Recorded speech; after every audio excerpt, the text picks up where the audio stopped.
Well, good morning, good afternoon, good evening, good night, good day, good life, good strife. Whatever and wherever you are, welcome to Geaux Stros. We've got game 3 today. The Astros, as they continue to write their own story for the 25 season, or you could say the 2025 season, but I think if I say the 25 season, you know what I'm talking about. As the Astros continue to ride away, they realized that the most recent chapter is not so good. And they have decided they're going to do a little bit of rewriting starting from today. So we're going to go back. That's what they're going to do. They're going to go back and look at this chapter again. Take a bunch of stuff out. Put a bunch of good stuff in. And then we'll move forward from there to the next chapter. And that next chapter being the Washington Nationals.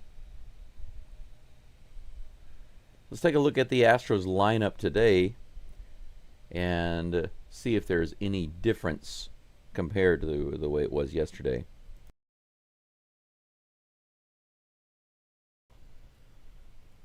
Today's going to be one busy day for me.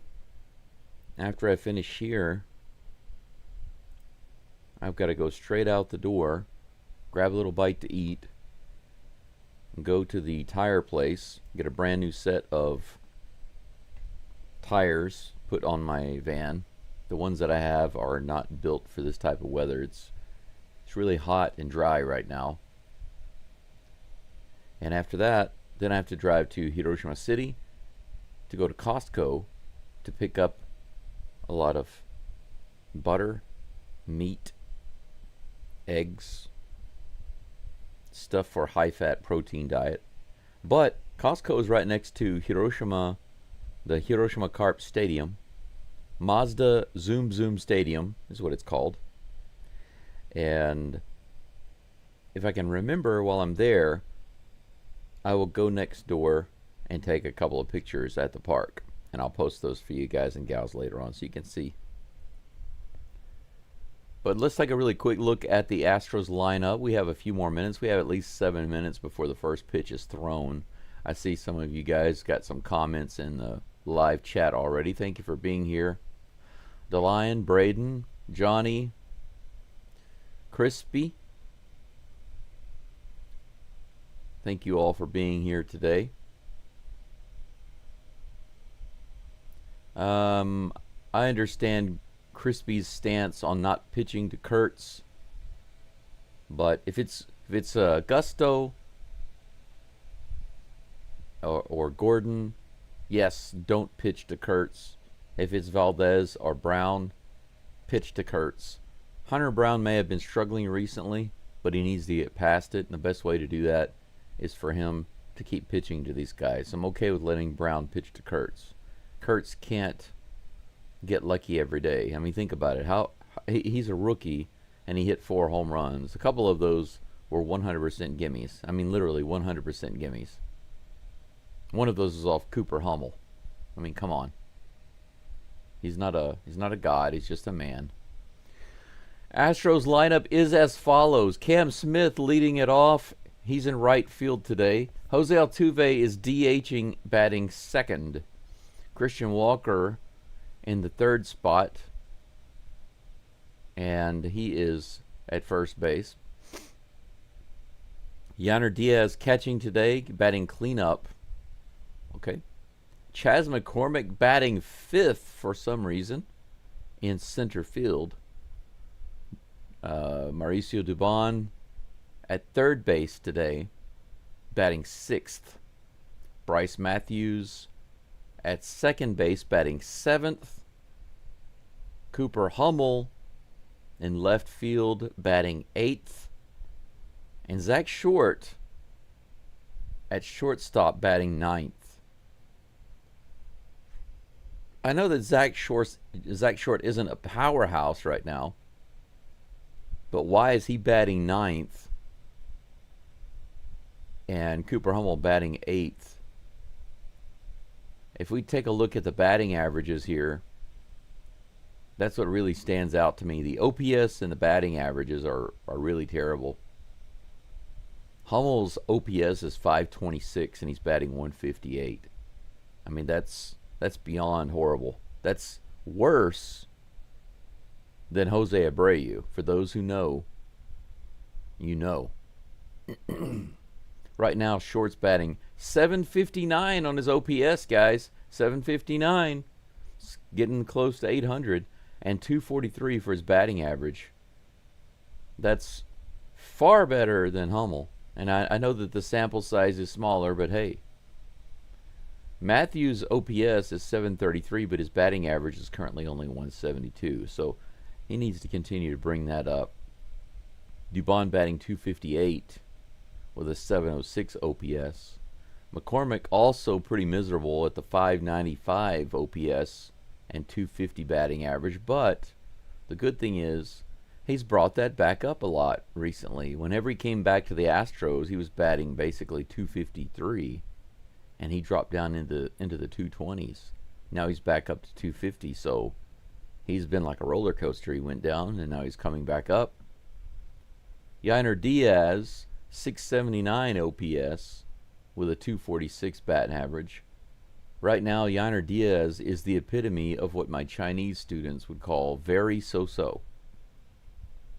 Christian Walker, speaking of very so-so, maybe even subpar so-so, his OPS is almost the same as Diaz at 671, but his batting average is slightly lower at 234. Isn't it funny? You got a guy who's consistently batting 234, and his OPS is only 671. You got him batting third. Somebody explain it to me. Altuve with the highest OPS in this group right now at 806, the only guy over 800. Currently batting 280. Also the highest batting average in this group. Nobody else is even batting 270. Is anybody bat? Yeah, Cam Smith is batting 263. His batting average has slipped a lot. Even with Cam Smith's big slump, though, that's pretty good. Think about that. Cam Smith has had a big slump. He's basically been like 5 for 30. 5 for his last 30. That's not exact. It's approximate, but it's about that.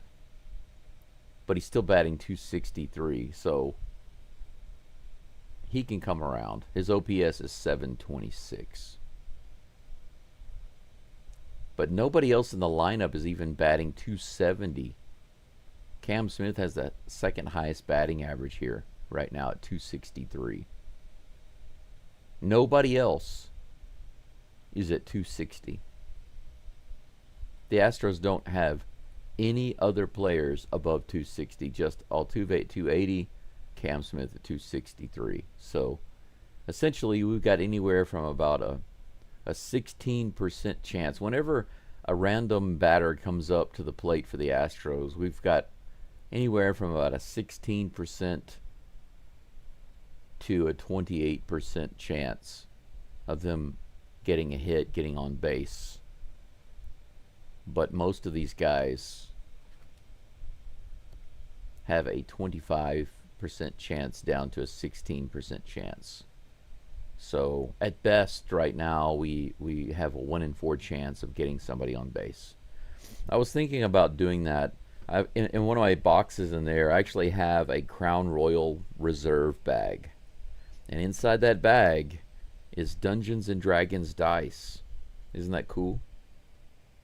Actually, when I left America and I moved to China, and then later I moved to Japan, I brought that with me. I could not leave behind my bag of Dungeons and Dragon dice. Isn't that funny?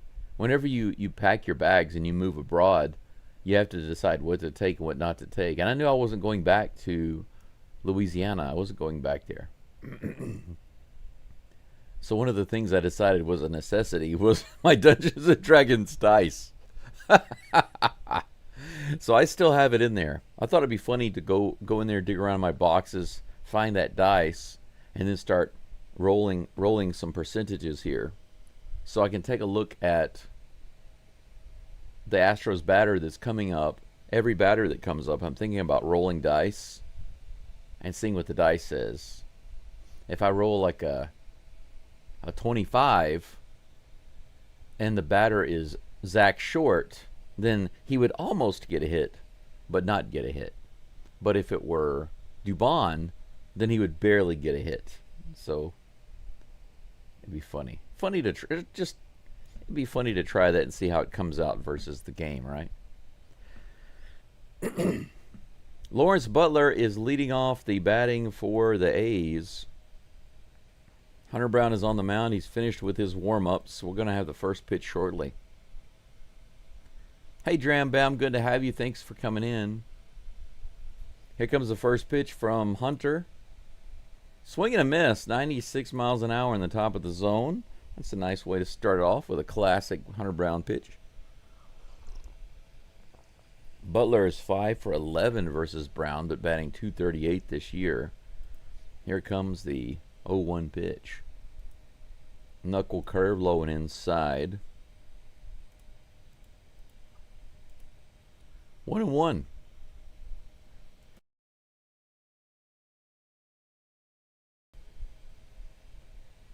Here comes a 1-1 pitch. Right on the outside edge. That's a strike, baby. Nice toss. Butler takes it. 1 ball, 2 strikes. What is an aster? Johnny, you're going in timeout, mister. Tired of seeing the nonsense. You're going in timeout for 1 minute. Think about what you've done. Butler checks his swing. They say he did not go around. That's ball 2. Take a look. Yeah, he held back, I think. It was close, but he held back. 2 balls and 2 strikes. Here's the pitch. Swing and a miss. Another knuckle curve, this time perfectly placed in the bottom of the zone.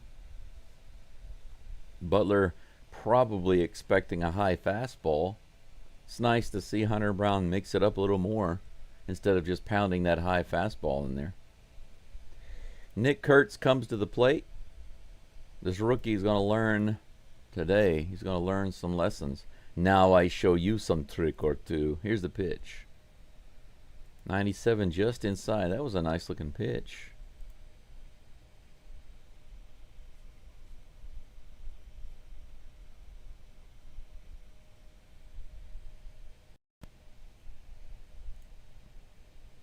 One ball, no strikes. Here comes the pitch. Low and inside, 93 miles an hour on the cutter. Ball 2.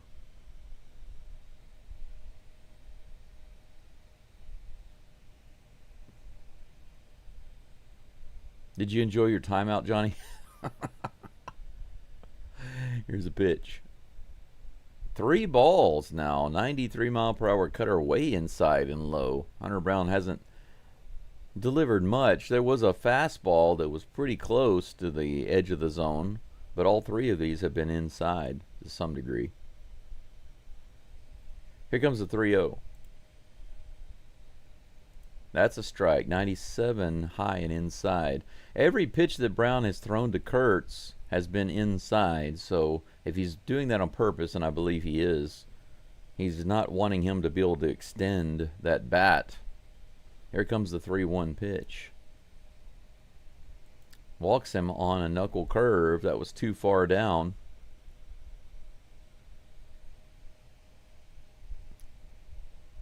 Walking Nick Kurtz, not too big of a deal. But now, guys, in case you didn't know this, 15 games in a row, the Astros have allowed their opponent to score first. If they can score first today, they'll break that streak. Brent Rooker is at the plate with a runner on first and 1 out. High and outside. Ball 1 on the slider.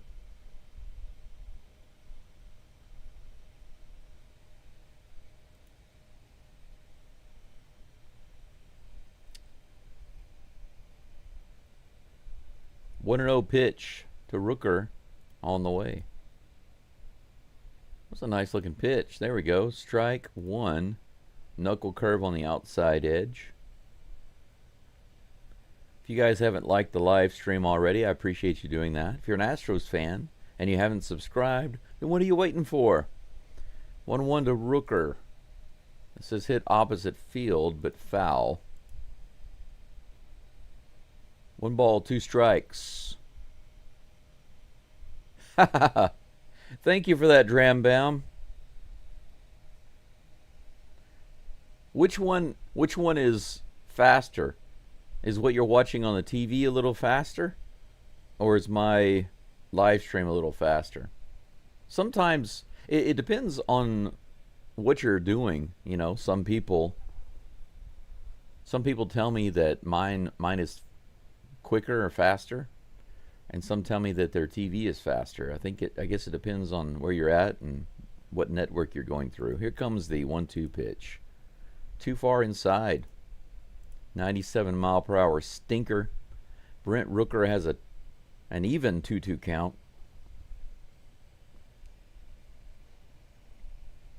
I forgot that my Hiroshima Cart baseball jersey was packed, so I got my Japan football jersey instead, just to be different today. This is hit high into left field, way up there. Is it going to be a playable? It's off the wall. Off the top of the wall, and played not very well by Hummel. He fumbles it around, and Kurtz is going to score because of that. It almost made it out. Rooker gets a double. Hard to see that ball, but it was a towering shot. Went straight up in the air, and by the time it came down, what was that? That was a high pitch. It was not a bad pitch, and that's probably why it was so high.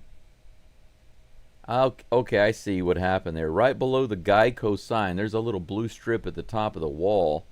Geico strip right on top of the scoreboard. It hit off the top of the scoreboard and bounced back in.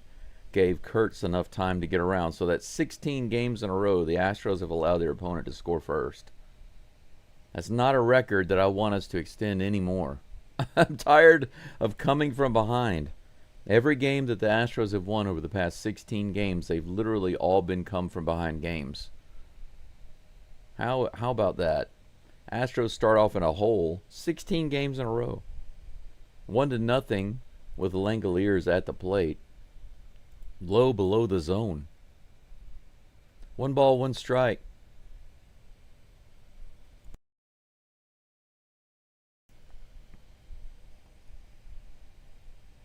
Come on, Brown. Here's the 1-1 pitch. 1 out. 96 on the high fastball. Swing and a miss. 1-2. Yes, sir. DeLion, 16.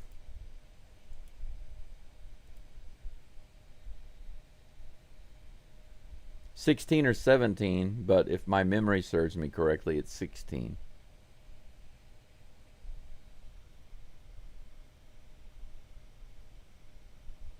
Oh, really? That's interesting, DeLion. I didn't. Yeah. Whenever I hear that, I always think it's interesting because I'm in Japan. But 97 above the zone, well above the zone. 2-2 is the count against Langoliers. Rooker on second with 1 out.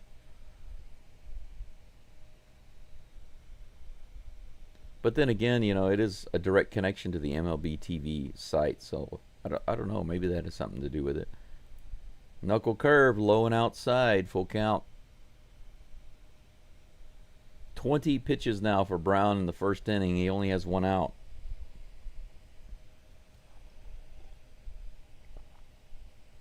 Here comes the full count pitch to Langoliers. Bounce to the third base side. Short holds up the runner and gets Langoliers at first base. Rooker remains on second base. He'll camp out there for a little longer.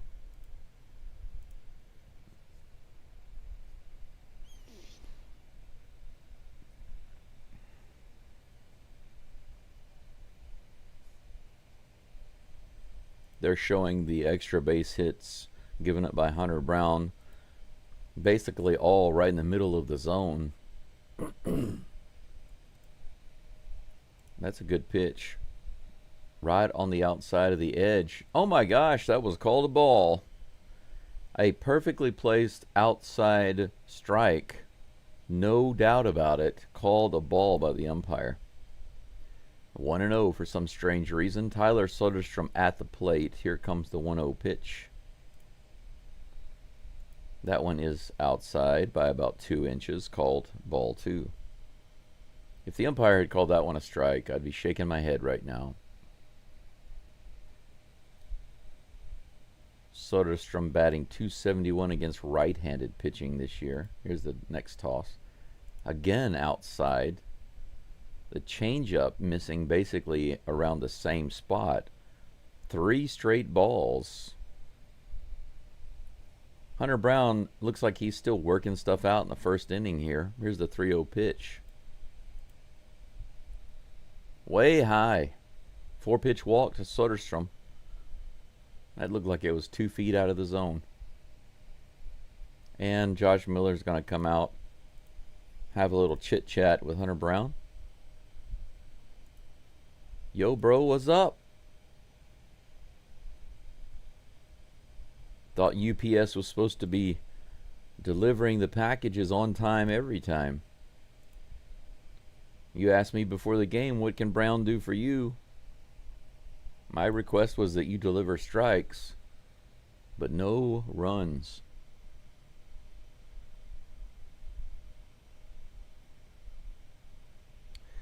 Man, I don't like the sound of that. I mean, it's like, well, who would you rather have on the mound? A struggling Hunter Brown or a struggling bullpen? For the rest of the game, which one would you rather have? That's a difficult question. Miguel Andujar is batting. He's in the lineup today. Runners on first and second with 2 outs.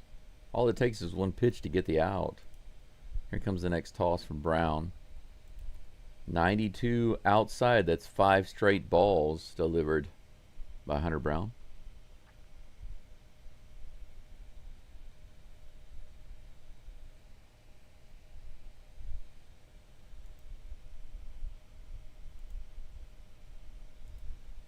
Here's the next pitch. Right on the outside edge. Finally throws a strike. 90-mile-per-hour slider. 1-1 is the count. Andujar batting .285 for the season.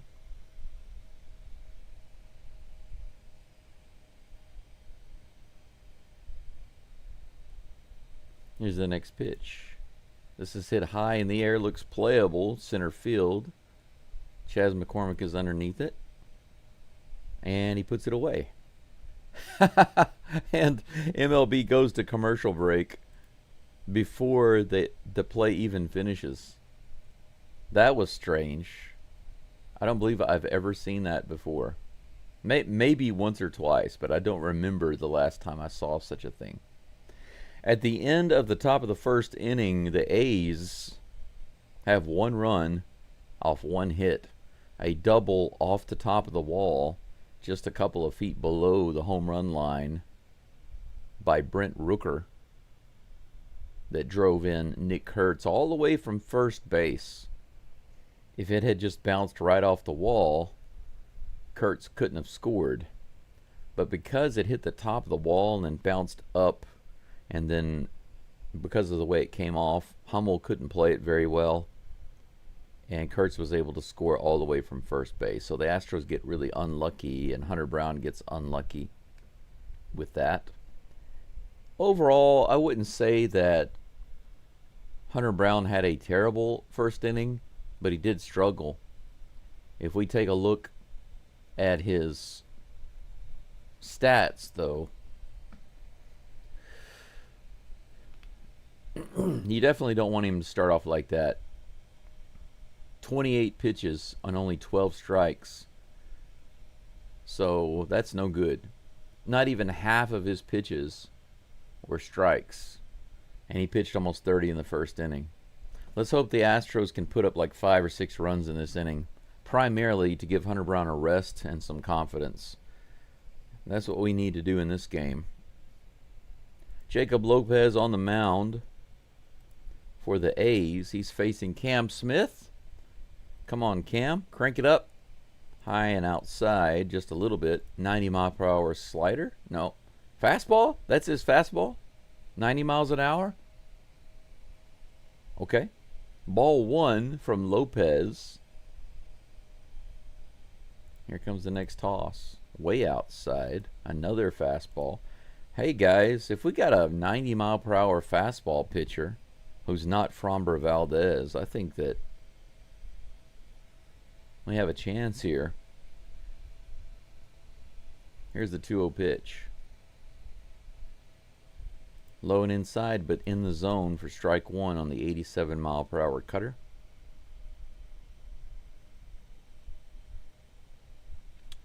And you are too annoying for this chat, Wade. Here's the pitch. Fouled off. The 90-mile-per-hour fastball. The count is 2-2. To Cam Smith.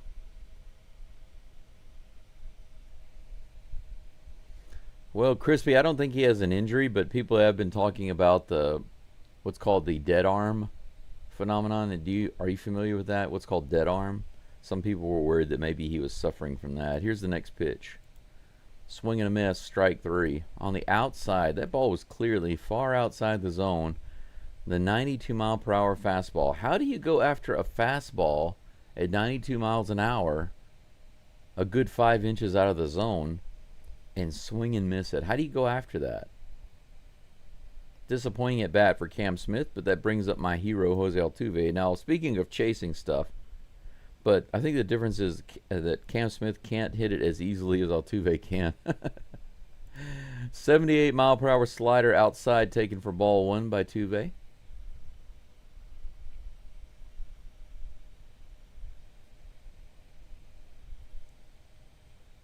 Here's the 1-0 pitch. 90 miles an hour, just a little above the zone. Surprised that Altuve didn't hit that one. Maybe it's too slow for him. 1 ball, 1 strike. He should be able to hit that, though. His batting average is much lower versus lefties, but he can do it. 92. Man, that could have been a strike on the very lower outside edge, but called a ball. Altuve got lucky there. 2-1. But the umpire giveth, the umpire taketh away. 1 away, nobody on. Here's the 2-1. Too far inside. Good hold up by Altuve. 3-1. Did they say he went around? No. Okay.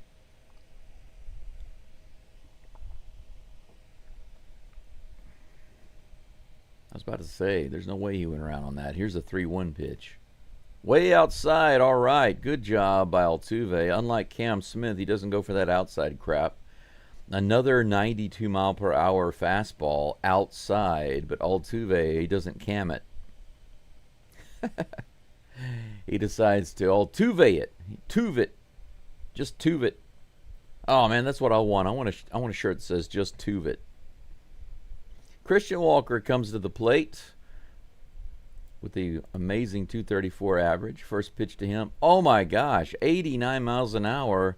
2 inches off the plate. Called a strike. So the umpire calls the left-handed batters really well on the outside, but not the right-handed batters. Walker fouls this one up. Is it going to be playable? No, it goes out into the crowd behind the plate. But that's strike 2. 0-2.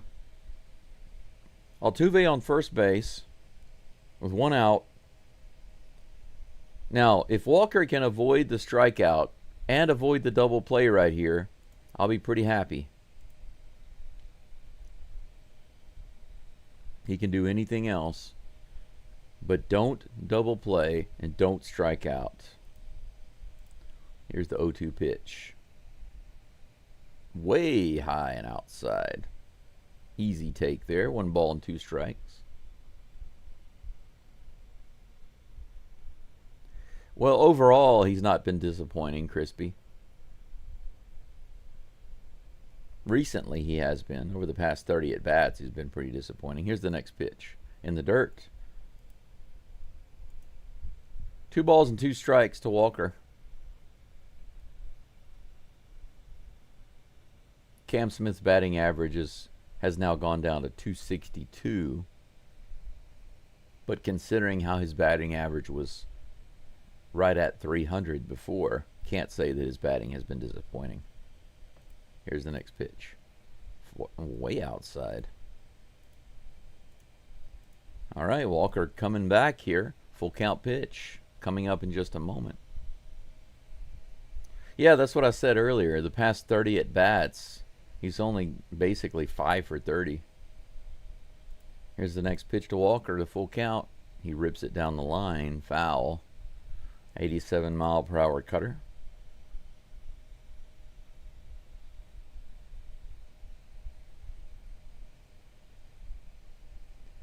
Bottom of the first, Astros down by 1, looking to tie it up here. Looking for their first hit, too. Altuve has a walk, 1 out. Walker at the plate with a full count. Here comes the toss from Lopez. In the dirt, ball 4.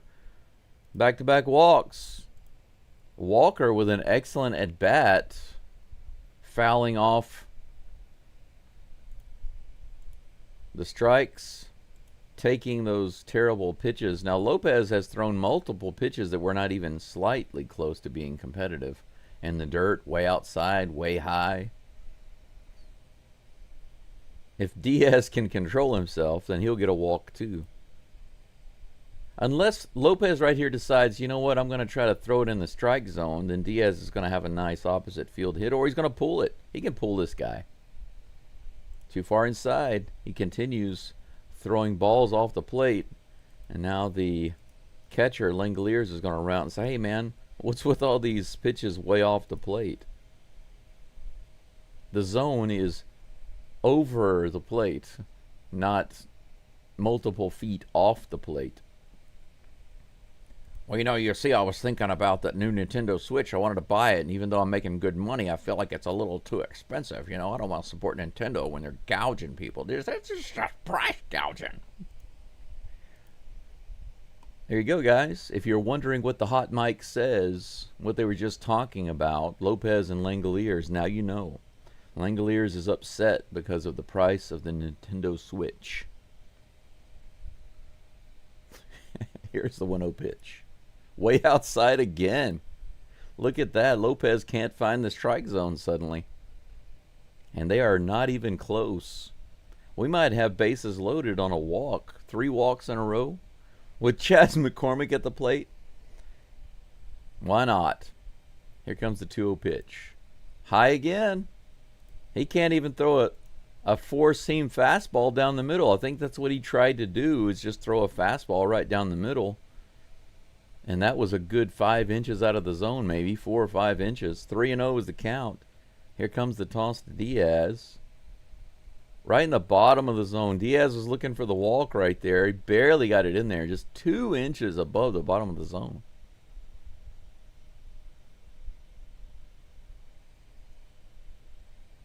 Here it comes. The 3-1. Walk him. No, this is grounded to second. Don't tell me it's going to be a double play. Are you kidding me? He's safe at first base. Thank goodness gracious. There is a God. Yainer Diaz is safe at first base. Avoids the double play somehow. I guess it was because it was a slightly slow roller. A slowly developing play. And Yainer just barely beats it out at first base. No challenge there. Runners on the corners for Chas Mabian Devil, who has been pretty hot since they started playing the A's. He woke up a little bit in game 1. Yesterday he was doing pretty well. Hopefully he continues to do well today. Let's go gangbusters. Let's make it Chas Day. Chas is the MVP today. He shows bunt and he puts it down. Is he going to make it? Oh, he gets thrown out.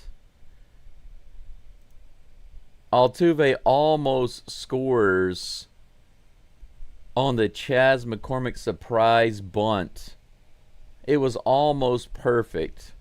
Langoliers, unfortunately, was able to get to it and make the throw to first base. Almost a perfect bunt by Chas McCormick, because the infielders were playing a little back, but the bunt didn't go far enough, and so Langoliers was able to get to it quickly and get Chaz at first base.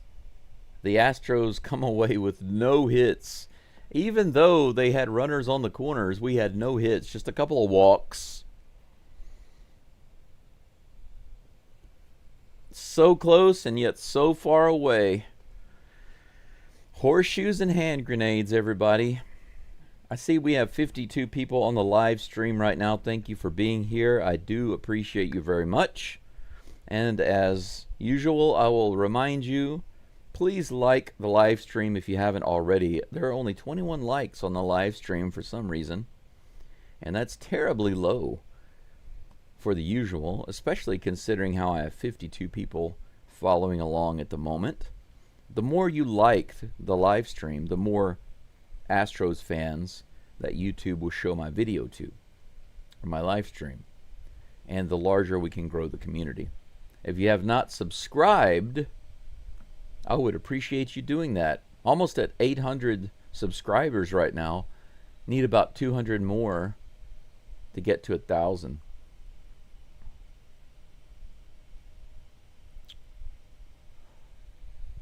Yeah, that was a close but no cigar moment, Crispy. Underwhelming. That was one of those moments where you start to stand up when something happens, and before you can stand up, you just sit back down. You know, yeah.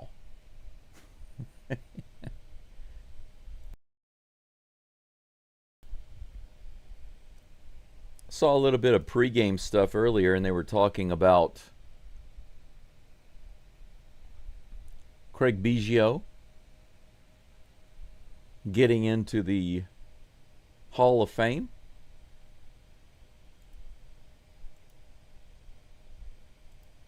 First Astro, later on Billy Wagner and Jeff Bagwell will be.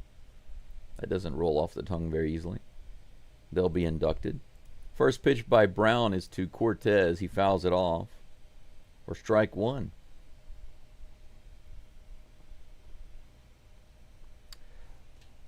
Yeah, Chaz is not slow, and he's had some success as a bunter.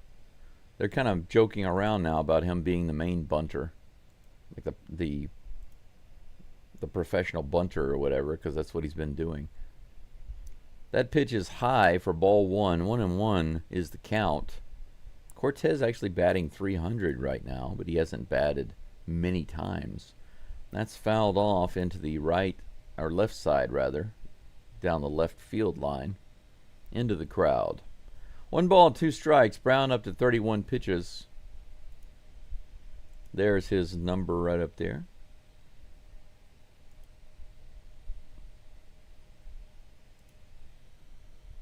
Here's the next pitch. That's off the plate. 2 balls and 2 strikes to Cortez. Nobody on here in the top of the second. Nobody out. Hey, Caesar, good to see you. How's it going? Welcome to the show. Little check swing there. They say he did not go, and we'll have a full count. The knuckle curve almost got him to go around.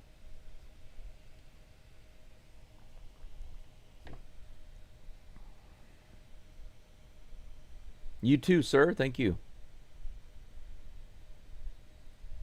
Here comes the 3-2 pitch. Right in there. 87 miles an hour on the changeup. He went after that one. Couldn't get it. Strike 3. Hunter Brown picks up a K. Special K.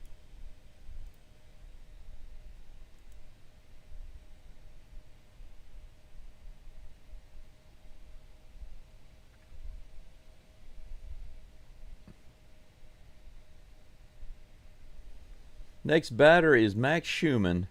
First pitch to him is up and in, right in the corner for strike 1. 91 miles an hour on the cutter.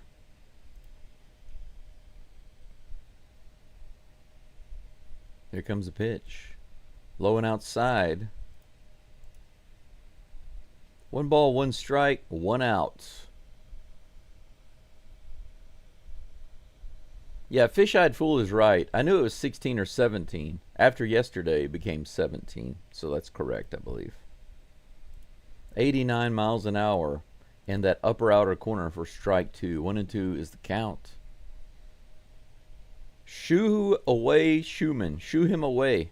Here comes the 1-2 pitch. Schumann is shooed. Oh my gosh.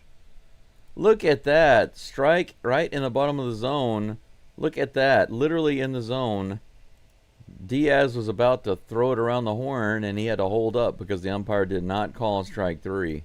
2-2. He's going to have to do it again, but Schumann decides to take a timeout and step out.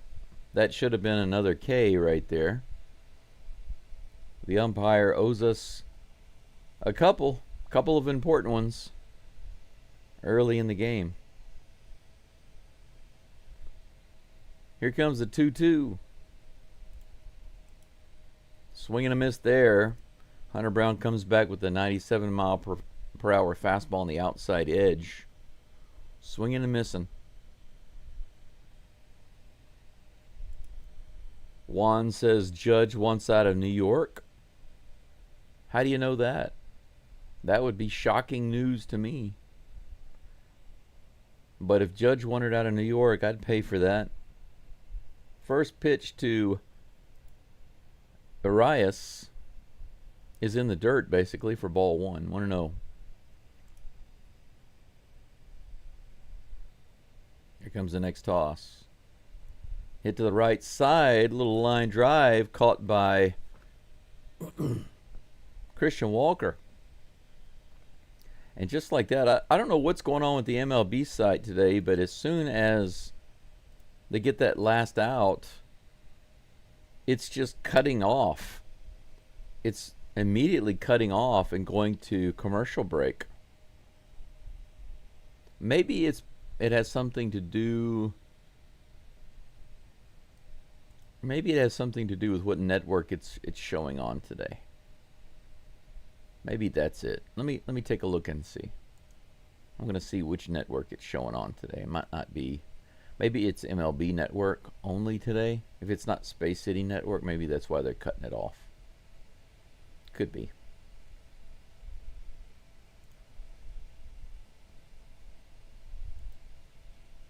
I will take a look. Full schedule.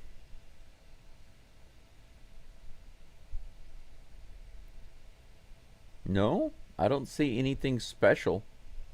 I can show this to you guys on the screen. If you look on the screen here, right down the middle, it mentions where it's showing. Like this one's on Apple TV, this one's on the Roku, this one's on Apple TV. I hate that there are a couple of Apple TV ones coming up, but at least they're close together, so I'll only have to pay for that subscription one time for 1 month to do those 2 games. But today's game doesn't have anything special listed, so I don't quite understand why it's cutting off so early.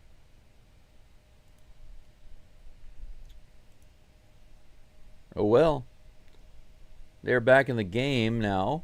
1 hit and 1 run for the A's so far in the bottom of the 2nd.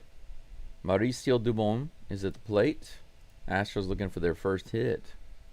Way outside again. Lopez continues throwing balls outside the zone. 1-0 to Doobie. Here comes the pitch. That is a strike. Barely, though. Low and outside on the 88 mile per hour cutter.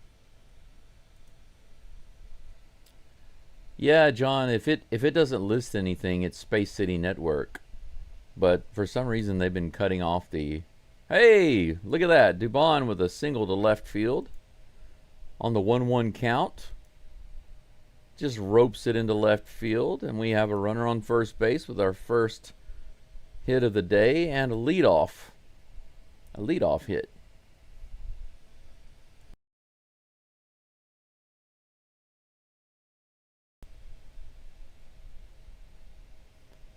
Did you guys just see what happened there? I don't know if you saw that or not. They're probably going to replay it. That was funny.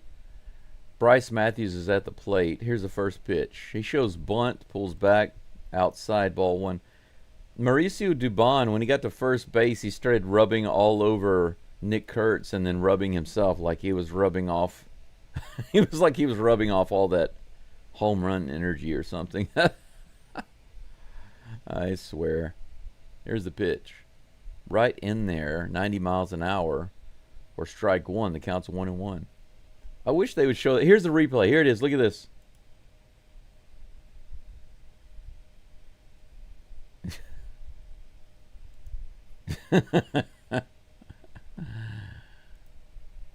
Fouled off by Matthews on the 90-mile-per-hour fastball.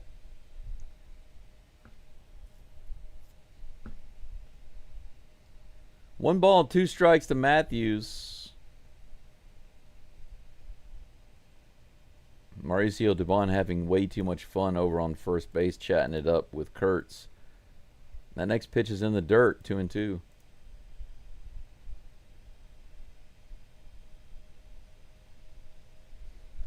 Two balls and two strikes. 30 pitches now for Lopez. Here's the next one to Matthews.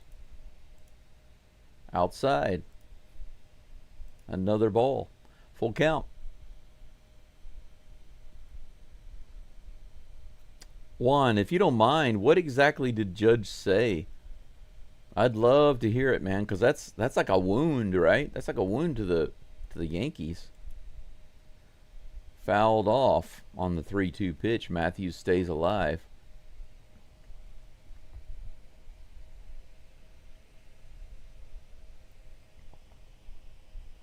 Matthews also has been hitting some home runs recently, but obviously not on the scales of what Kurtz did yesterday, but still. Foul tip, strike 3, caught by Langoliers. 91-mile-per-hour fastball. He couldn't get the bat completely on it, unfortunately.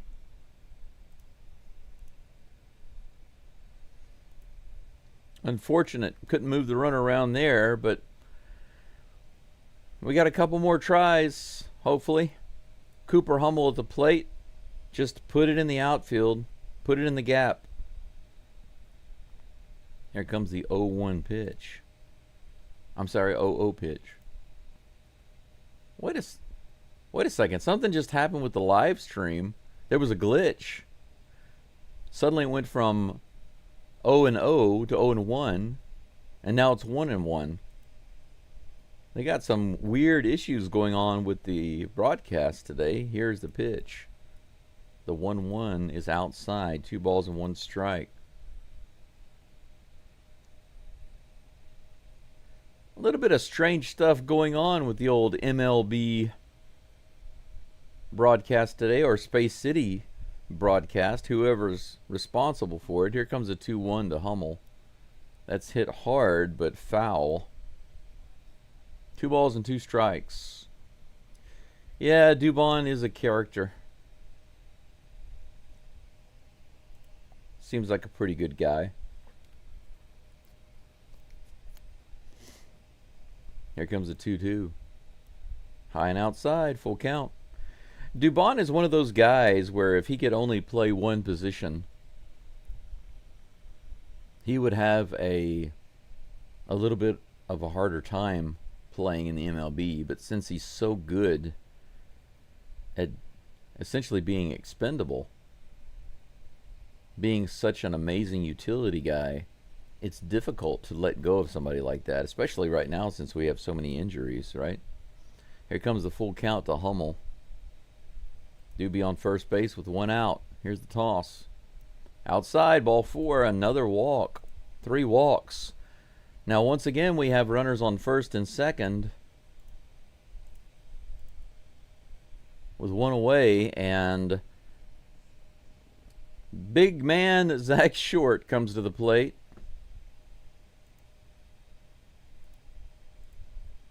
Astros got to make something happen if Lopez is going to be walking us. If he's going to be throwing so many pitches out of the zone and walking our batters, we got to move him around. Doesn't take too much, just a little hit, a little hitty hit. Here's a pitch. 90 miles an hour, right in the zone. He finally throws a strike, and they don't swing at it. 0-1. Come on, short. Can't just stand there. Unless he's throwing it way out of the zone like he has been, you got to swing. Here comes the 0-1 pitch. High, ball 1. The count is even.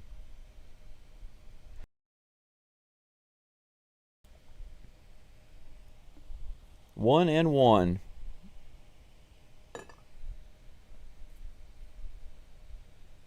Here comes the toss. And he swings at a pitch almost in the dirt.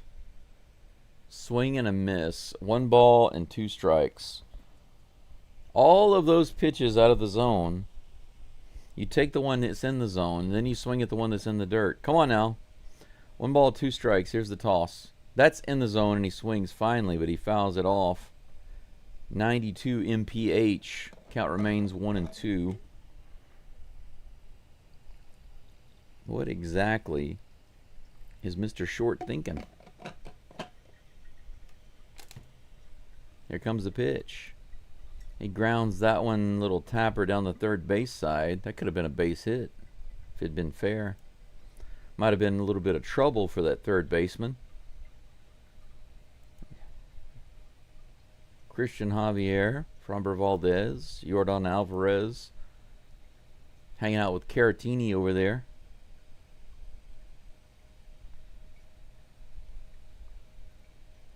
Here comes the 1-2 pitch to short. Fouls it off. 84 miles an hour on the outside edge. Good swing.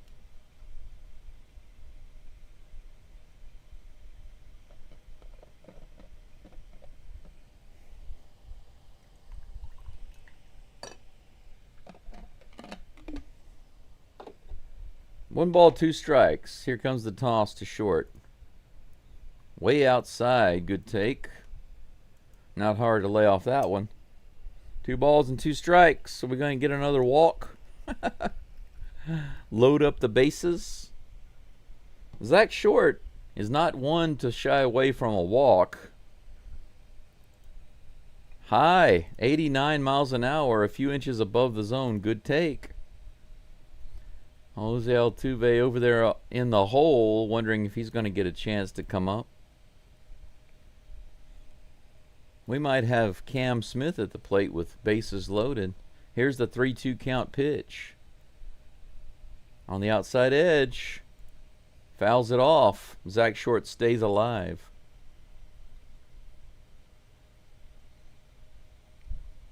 One, I guess you're saying rumors? The rumors were generated by frustrated fans. So it's just rumors from the Yankees fans about Judge. Judge must be getting tired of being in New York. Is that right? If so, I can understand that. This is hit to left field. It's going to be playable for Butler. Is he going to be able to tag? Here's the throw.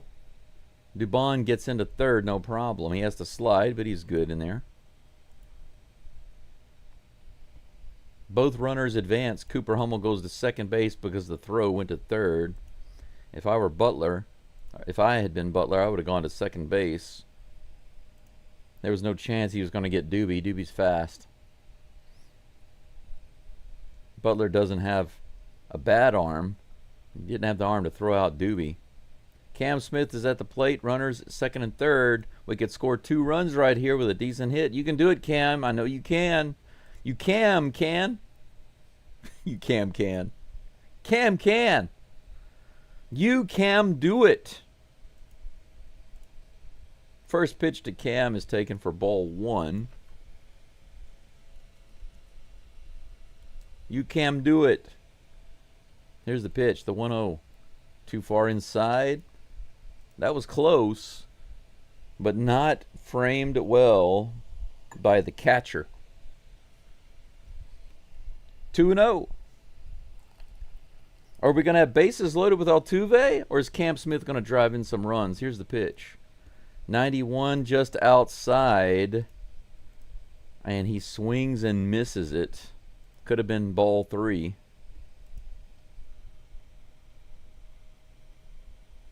I don't know. One, I would want to see bases loaded with Altuve at the plate.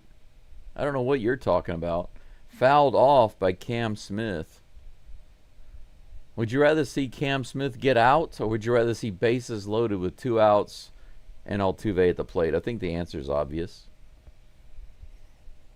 I want to see runs driven in either way. Here comes the 2-2 pitch. 90 in the top of the zone, fouled off. Cam's getting the bat on it. He's getting the wood on it. He's putting a stick on it. Come on, Cam. Break out the ugly stick. It's time to break out the ugly stick and teach Lopez a lesson. He won't soon forget. Here's the pitch. Right field, opposite field, all the way down the line. Just foul. Oh, my gosh. Almost in the corner.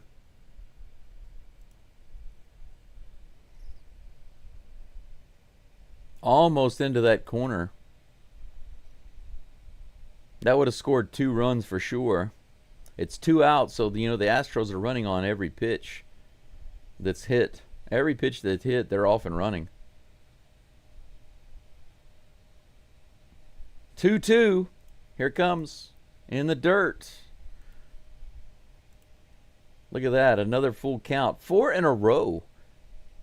4 full counts in a row. Altuve on deck.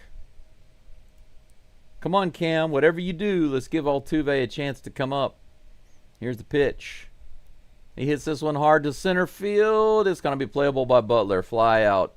Drop it. Drop it. Nope. He puts it away with the green glove. So Cam Smith comes up shy.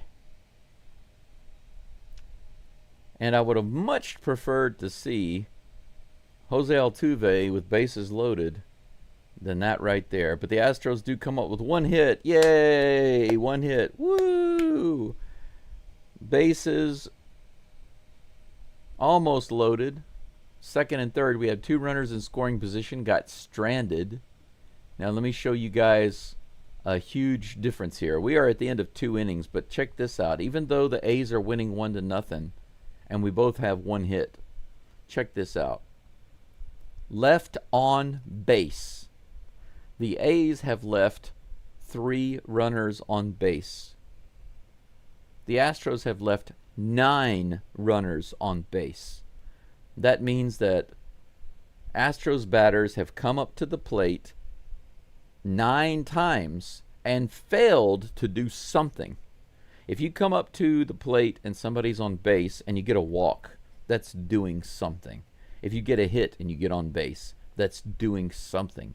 If you get an RBI, that's doing something. If you get hit by pitch, that's doing something. All of those don't count towards, or none of those count towards left on base. So as long as you do something other than get out, then you can avoid the left on base stat. The Astros have already come up to the plate and failed to do anything 9 times in 2 innings. That's 3 times more than the A's. Ridiculous is the word. Unacceptable. That's unacceptable. Highly unacceptable. Hunter Brown is back on the mound with 41 pitches. Here comes the 42nd. Swing and a miss by Butler, who goes after it big time, but he can't put the bat on it. Strike 1. You have all that work to just do nothing. That's right. Outside. Ball 1. The count is even.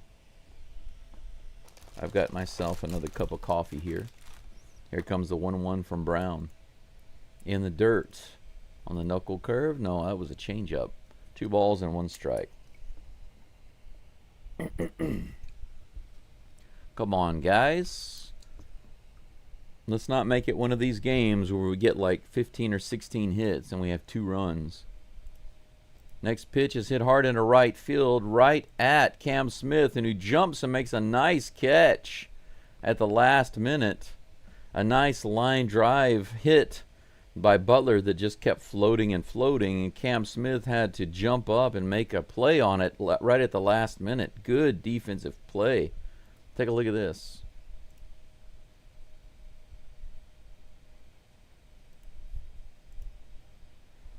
One away.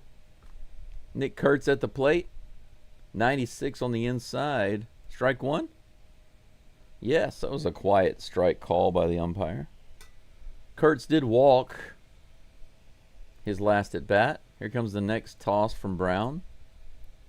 96 up and in. Ball one.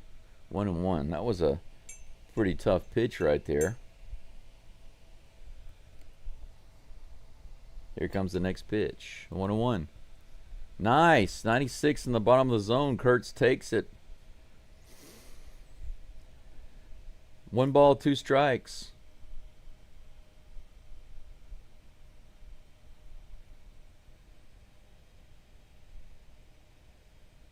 Here comes the 1-2 pitch with 1 out, nobody on. Hunter Brown going to pick up a K against Kurtz. K stands for Kurtz. Foul tip caught by Diaz, and that's what we got. That's right. Here we go. Tommy likey, Tommy wants swingy. Kurtz goes down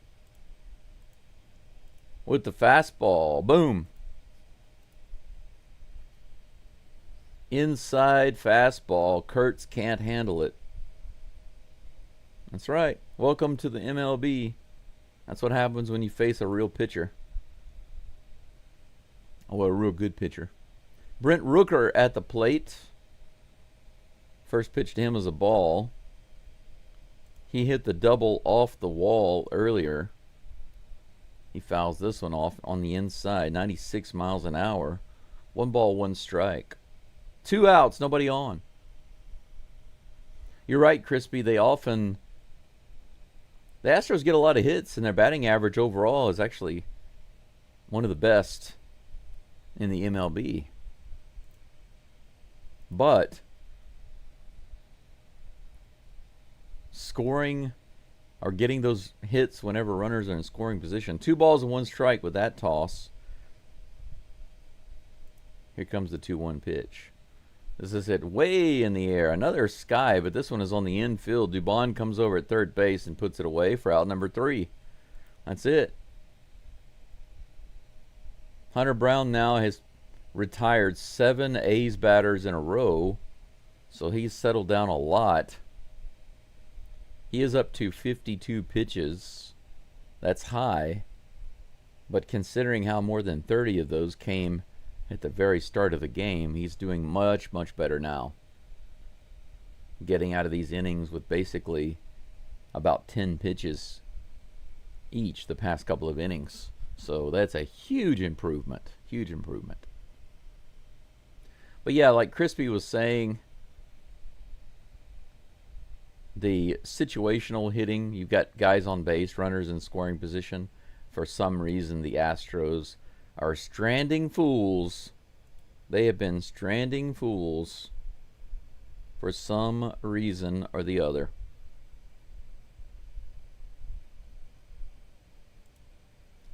What can Brown do for you?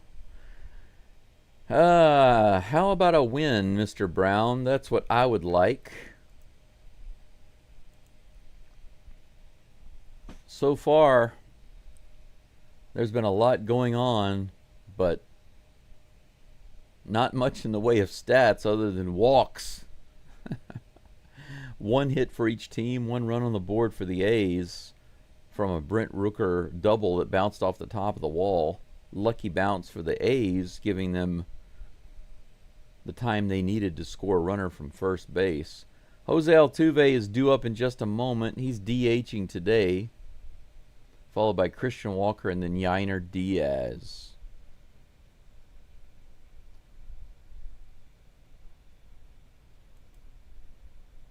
Astros have 3 walks off of Lopez today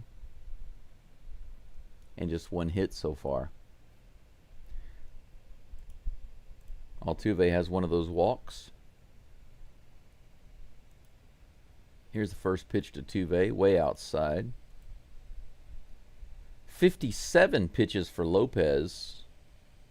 He's gotten into jam after jam, and the Astros have found ways to get him out of it. Here's the 1-0 pitch. Altuve hits it through the left side. Base hit. Lead off hit on the very second pitch. The very second pitch. The second pitch. Nice rip to the left side for Altuve. Right through the hole. Nice line drive there. Altuve with a walk and a hit today. Producing in the DH spot. 253 hits versus the Athletics. In his career, he's #1 against the A's. Christian Walker hits the first one foul out into the crowd for strike 1. Mike Trout has the second most hits against the A's at about 191, but Altuve has about 253 against the A's. So the second place guy, Trout, is not even close to Altuve. That's crazy. Here comes the 0-1 pitch. No. Lopez goes to first base, but Altuve scampers back, no problem.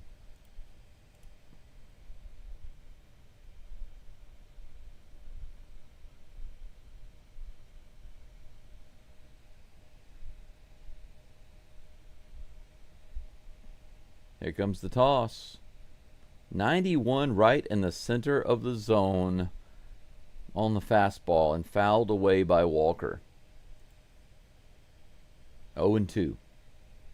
69 people following the live stream and 28 likes. I think we can do better. Thank you for liking the live stream and subscribing if you are an Astros fan. Here's the 0-2 pitch to Walker. Way high and outside. Another ball not even close to the zone. 1-2. Watch Walker come back and walk again. His last at bat, I believe, he was down 0-2 and he came back and got a walk. Watch him do it again here.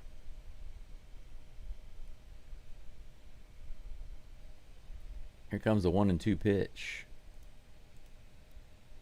83 outside the zone. He fouls it off into the crowd. Could have been ball 2. Niharika says, let's go, Walker. Thanks for stopping in.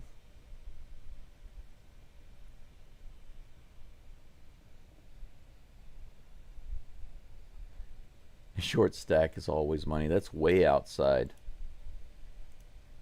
2 balls and 2 strikes.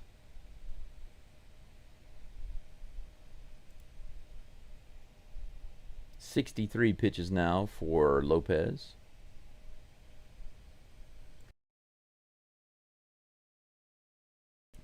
Here comes the 2-2 pitch to Walker.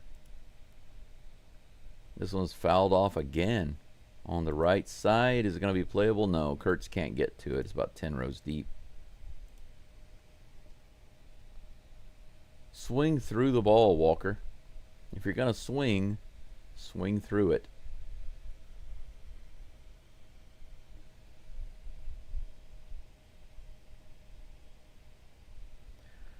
How nice would it be to see another Christian Walker Crawford box shot? Haven't seen one of those in a while. A line drive shot, maybe? This is hit hard. That is a line drive to the left side, but foul.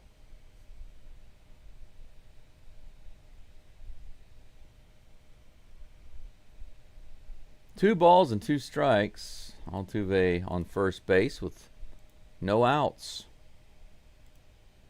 Second hit of the game for the Astros. 2 balls and 2 strikes. Here comes the toss. 91 mile per hour fastball just at the top of the zone. Maybe a little high. Swing and a miss. Walker goes down on a strikeout.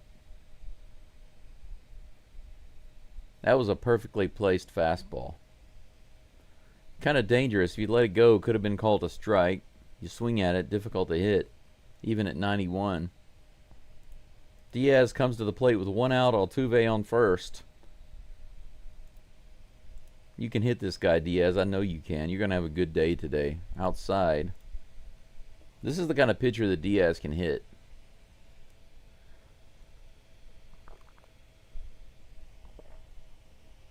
He grounded into a fielder's choice earlier, but he was able to beat out the potential double play. 1-0 is the count. Here comes the pitch. 83 on the outside edge on the changeup. Strike one, 1-1. Yeah, see, Crispy, that's my problem with Walker. I don't think he has a bad eye at all as far as swinging at pitches that are in the zone and taking balls. He just can't hit the ball very well. 90 up and in.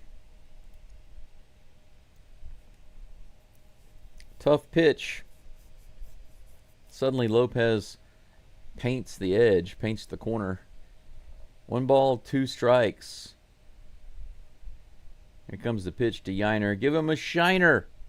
He taps this one up the middle. Is it going to be a double play? No. They can't even make the attempt. Again, Yiner with a fielder's choice. 2 fielder's choices in a row for Yiner Diaz. Altuve is out at second base. 2 away.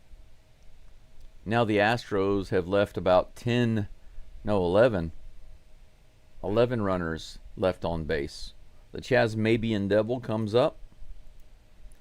Almost with a bunt hit his last at bat. Let's see if he changes his strategy this time.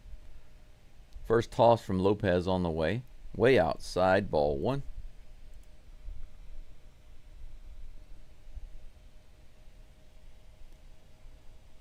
Two hits for the Stros, 1 hit for the A's, but the A's are up 1-0. We've had a lot of runners on base, just no runs to show for it.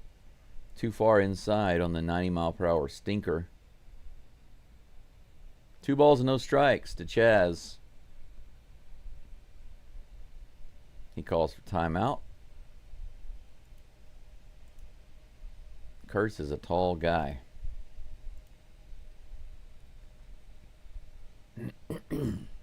Still doesn't look like a baseball player, though. 91 at the top of the zone, swing and a miss. That's the one that struck out Walker. That one was a little further outside, but still close. 2 balls and 1 strike. Here's the toss. Way outside again. 3 balls and 1 strike. Lopez now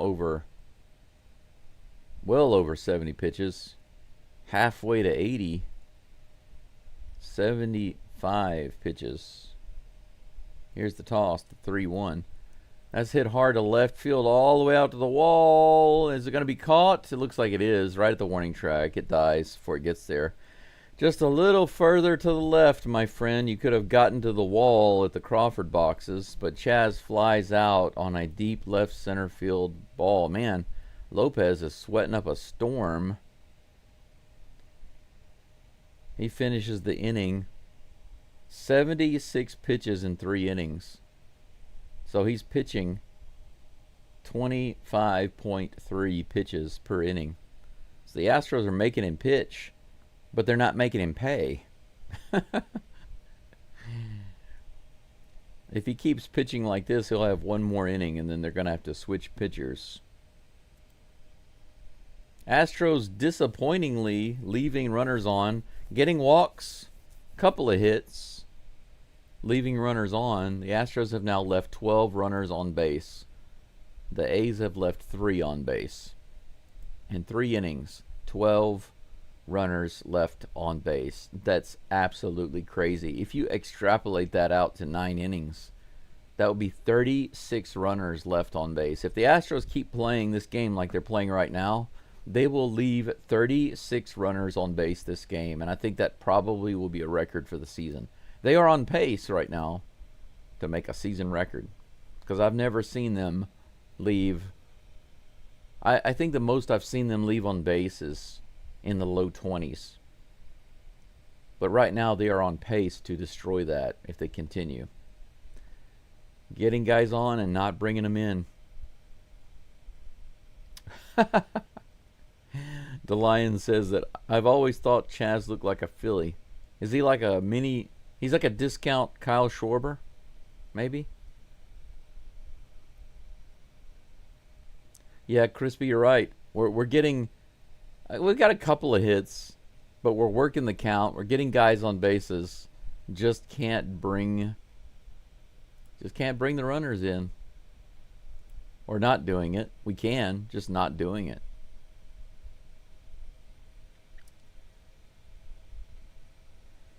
Crazy, crazy, crazy. Diking part looks pretty full today. Some kid holding up a sign that says, "Smith hit me a home run." I wouldn't mind seeing that at all. I am in agreement with that kid. Hit me a home run too. Cam Smith hit 2 home runs, 1 for him and 1 for me. Shea Langoliers at the plate. Here's the pitch. 96 in the top of the zone, strike 1. Good toss by Brown. Couldn't have been more perfect than that.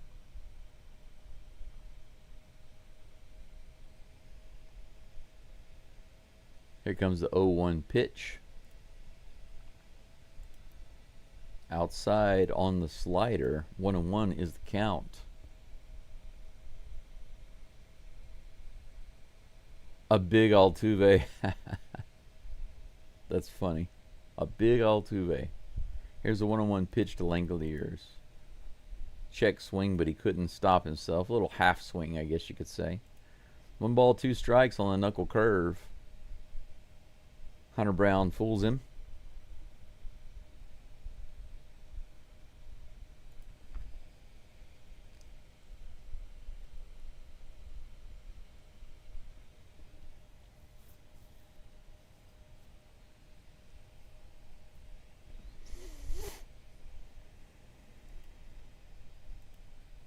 One ball, 2 strikes to Shea Langoliers. Brown on the mound here in the top of the 4th. This is bounced up the middle. Brown grabs it, throws to first base, no problem. Out number 1.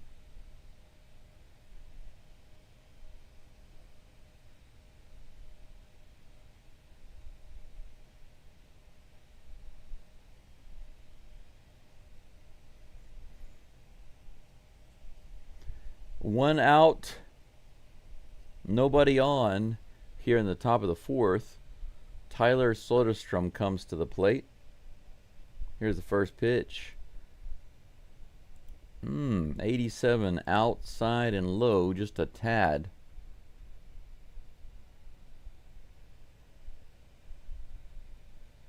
One ball, no strikes. Here's the next toss from Brown. 95, also outside by a good 2 or 3 inches. 2-0.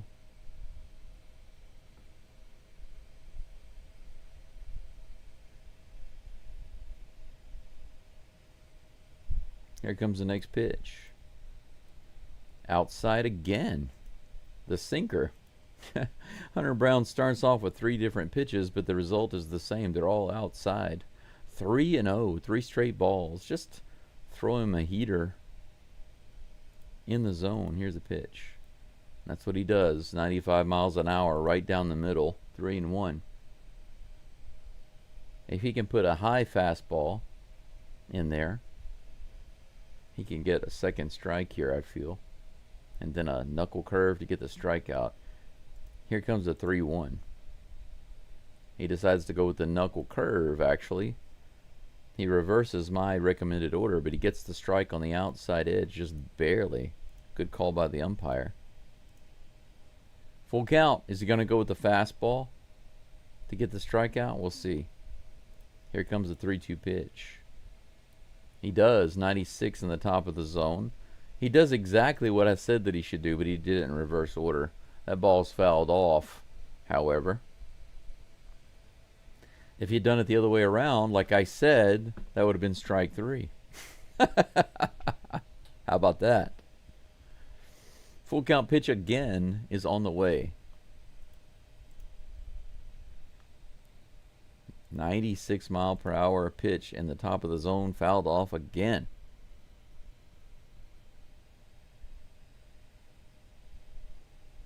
Brown gets a new ball.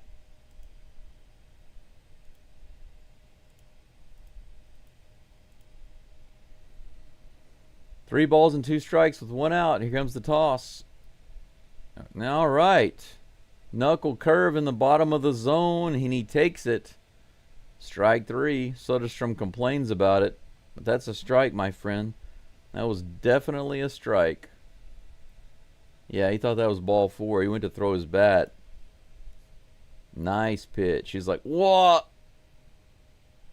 Look at him. He goes to throw his bat, and he hangs on to it. That's funny. Gotta love it. Here's the next pitch. First one is ripped to left field for a single. Andujar goes right after it. The 82-mile-per-hour knuckle curve.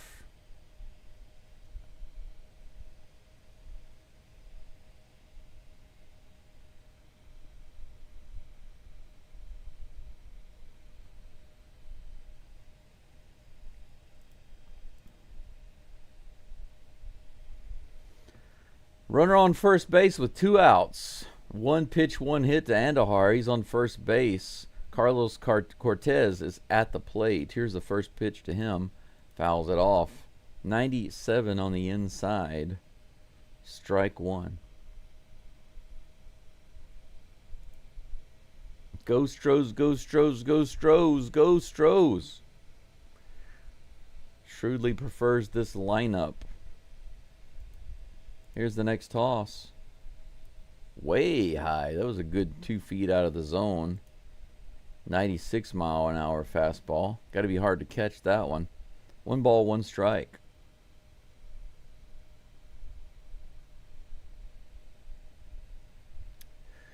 Yeah, Chaz is a decent average player. Nothing special. Opposite field hit. Andujar is going for third. Here's the throw. They go to second base. So because of the throw to third, Cortez is able to stretch it out and get to second. So Andujar is safe at third on the throw. Cortez goes for 2. He's able to get there. Now we have runners on second and third. So Hummel plays the throw to third base. It's not able to get there in time. Doobie quickly goes to second base, but it's too late. Runners on second and third instead of on the corners.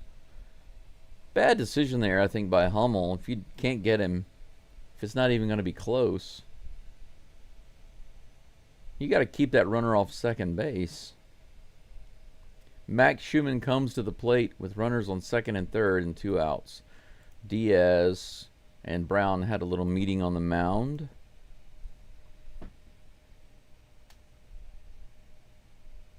Schumann is actually batting 174 this season with runners in scoring position. That sounds like an Astros batting average with runners in scoring position. All right. Better than the Astros this game, though. Outside. Ball 1.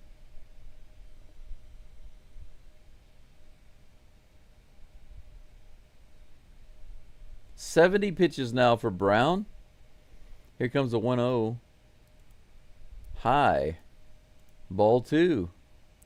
Brown had 1 hit given up early in the first inning. After that, he retired a bunch of batters. About 10. And then started giving up hits right here. Here's the next pitch, the 2-0. Right in there, 96-mile-per-hour fastball. Swing and a miss. 2 balls and 1 strike.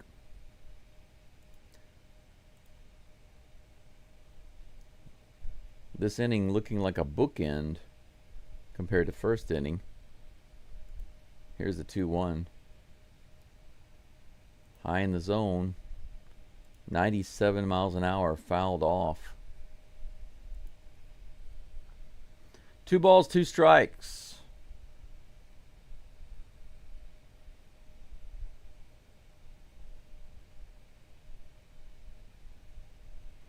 It's interesting because if you look at Hunter Brown's numbers, the more difficult the situation, actually, it looks like the better his numbers get. The higher the leverage, the lower the batting average of the opposing hitters. Here's the 2-2 pitch. Long delay. Batter calls a timeout. Well, the Astros commentators say that was a very late called timeout by Schumann. But Hunter Brown delayed a really long time. He came set and he waited and waited and waited and waited. Can't blame Schumann for stepping out there. 2-2 pitch is on the way. Fouled off. Count remains 2-2. Is his velocity down? I would say just a little, because I haven't seen anything faster than 98 on Hunter Brown today, but I haven't seen a lot of those. Mostly 96, 97. Here comes the next pitch. 96 miles an hour, up and in. 3 balls and 2 strikes.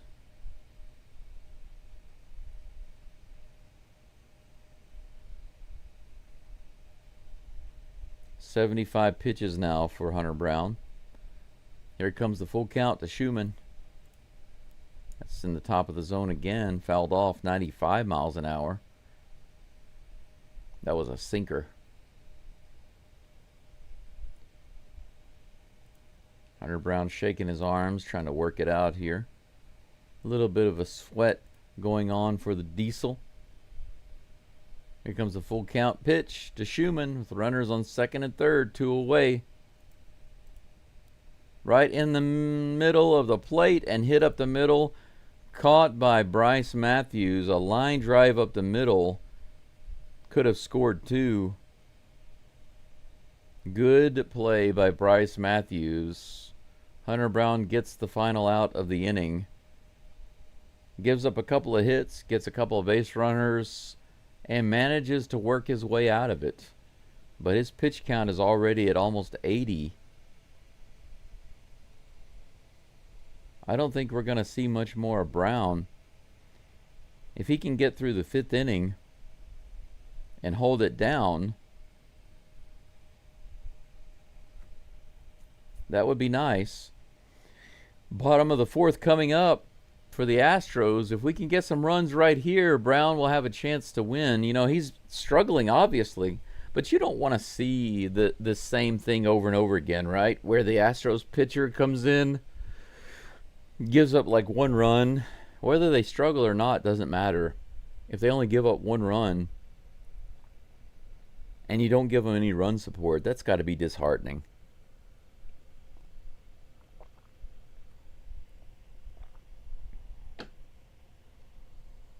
There are 2 situations that I really dislike the most. One is when the Astros reliever, I'm sorry, we'll get to the relievers. One is when the Astros starting pitchers are having a low scoring game.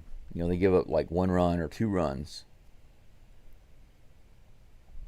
Or they go like 7 innings and they only give up 3 runs. I can't complain about that.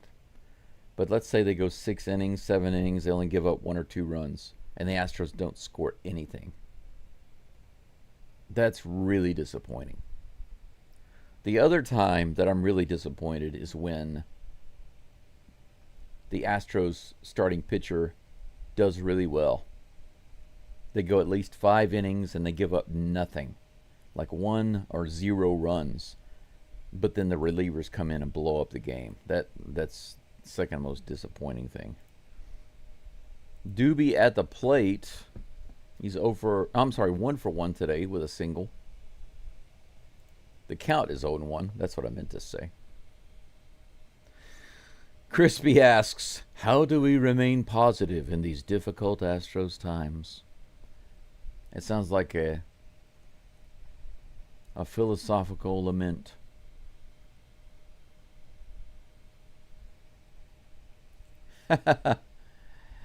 Enron era hats.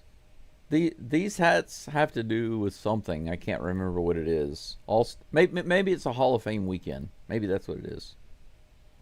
Dubon hits this one straight to center field. Butler's underneath it and catches it casually like he always does. Dubon flies out for the first out. Bryce Matthews comes up.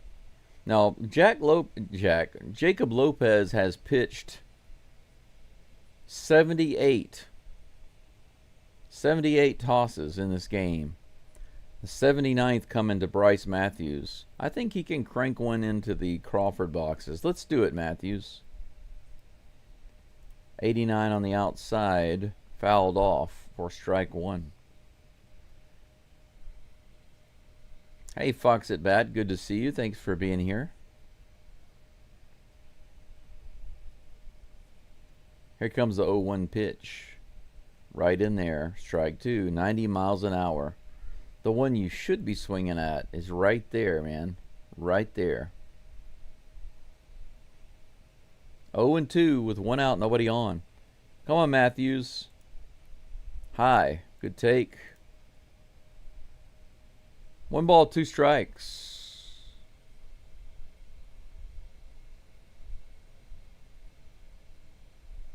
Well, McCullers came back off the... well, yeah, you're right. You said position player. I'm sorry. You're right. Yeah, off the top of my head, that's way inside. 2 balls and 2 strikes to Matthews. I'm kind of wondering if I can think of another position player that's come back. Here's the 2-2. Foul tip and caught by the catcher. I think that's the second strikeout for Matthews today in the same exact way. A foul tip caught by the catcher. 2 strikeouts for him. 2 outs, nobody on. So far, this has been the quietest, lousiest inning for the Astros.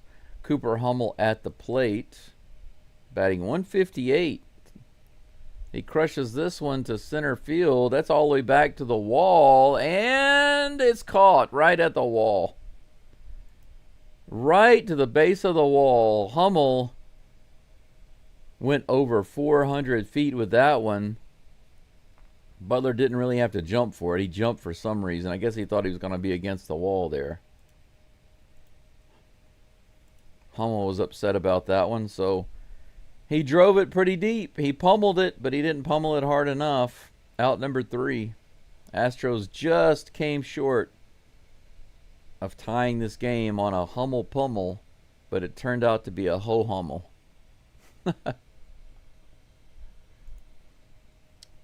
You know, we almost had Brendan Rodgers come back, but then he got re-injured. Isn't that pretty crazy? The Astros injuries this year are just so nuts. Brendan Rodgers was on his rehab assignment, and just before he was about to come back to the Astros, he gets into another injury incident in the minor leagues where he gets a concussion and a broken nose. Right back onto the injury list. How crazy are the injuries for the Astros this year? If you want to get injured, go play for the Astros. Or maybe now sometimes you can't do anything about that. You have a collision on the field and you get injured. That doesn't have anything to do with the Astros staff or doctors or front office or anything like that, obviously. But when it comes to stuff like Jordan's hand, I just have a feeling that Jordan and the Astros are not giving us all the information that there is to have that could be given about his hand. That's my feeling. Hunter Brown back on the mound already. 93 in the dirt. Ball 1 to Luis Urias. Or Urias. Yeah, playing down to bad teams definitely doesn't help us. 94 inside. Ball 2.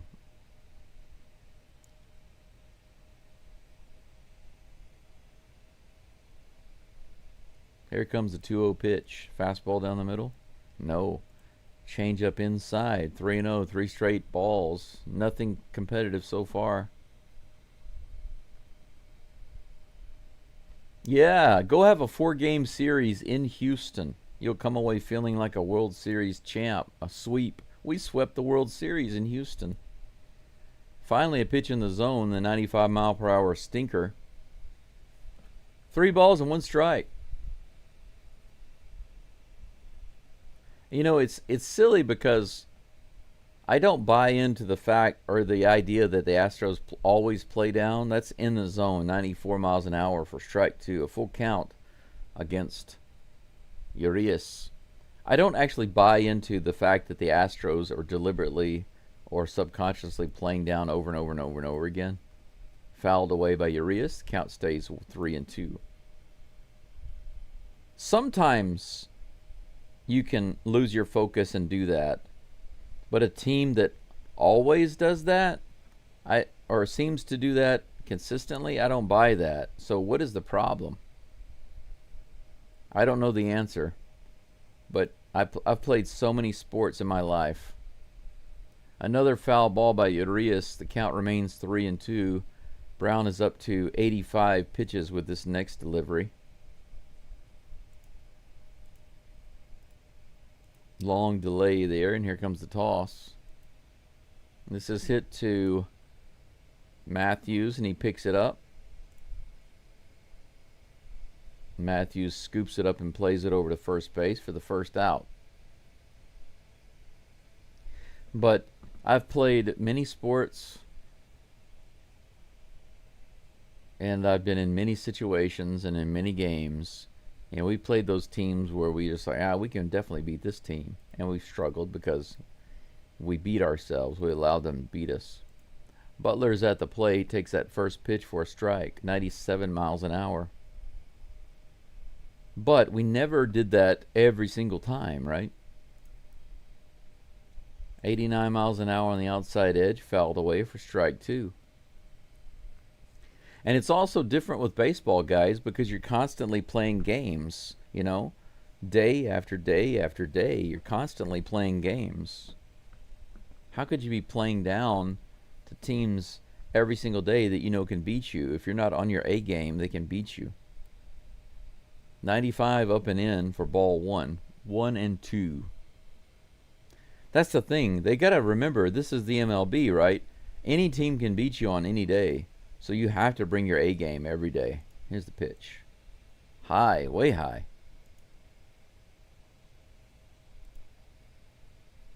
Bennett Sousa is warming up in the bullpen for the Astros, as Brown is about to deliver his 90th pitch right here. One out, nobody on. Here comes the 2-2 to Butler. 96 inside, fouled off.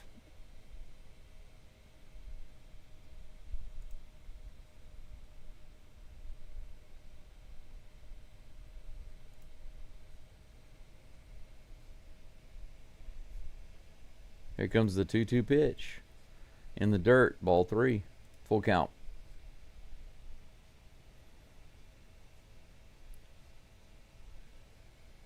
I really want to take a look at some scores. Probably do that in just a minute. We're almost halfway through this game, so maybe we'll take a look at some scores around the league in just a moment. Here's the full count pitch. Opposite field hit, but fielded by Dubon and thrown out at first base for out number 2. He was in the right spot. Another 3-2 ground out. 2 full count pitches, or 2 full count at bats there.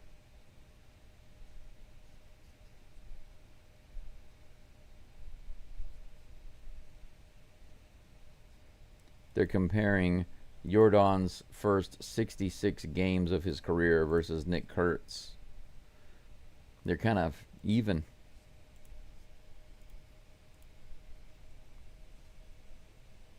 OPS and batting average goes to Alvarez. One more home run for Kurtz. Speaking of Kurtz, he's at the plate. First pitch was a ball. Here's the 1-0 pitch.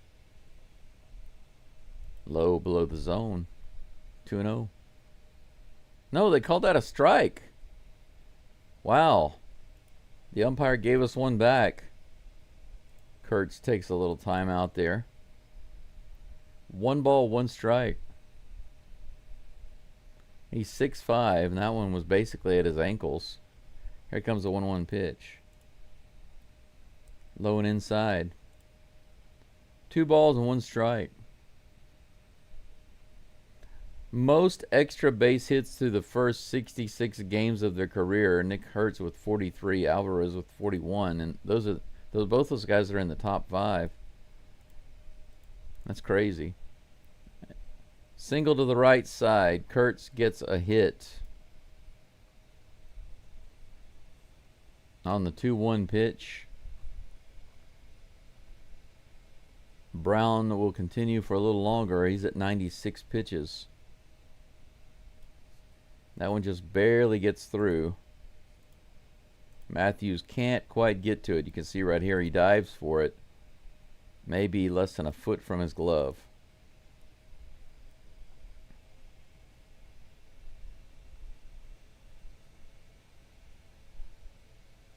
Here comes the next pitch. 2 outs, runner on first. Brent Rooker at the plate. 1 for 2 with a double today.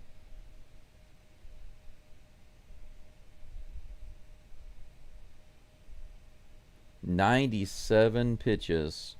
Here's the 98 for Hunter Brown, the 1-0. This is hit hard to center field, but McCormick is underneath it. He'll put it away. There we go. So Hunter Brown ends his day with 96 pitches, 4 hits, and 1 run. Astros got to come up with some hits here and some runs in the 5th inning. Through 5 innings, the A's have left 5 runners on base. So they actually haven't had many runners on base. They've only gotten 4 hits and 1 run. The Astros, on the other hand, so far, gotten 2 hits and stranded 12, or rather left 12 on base.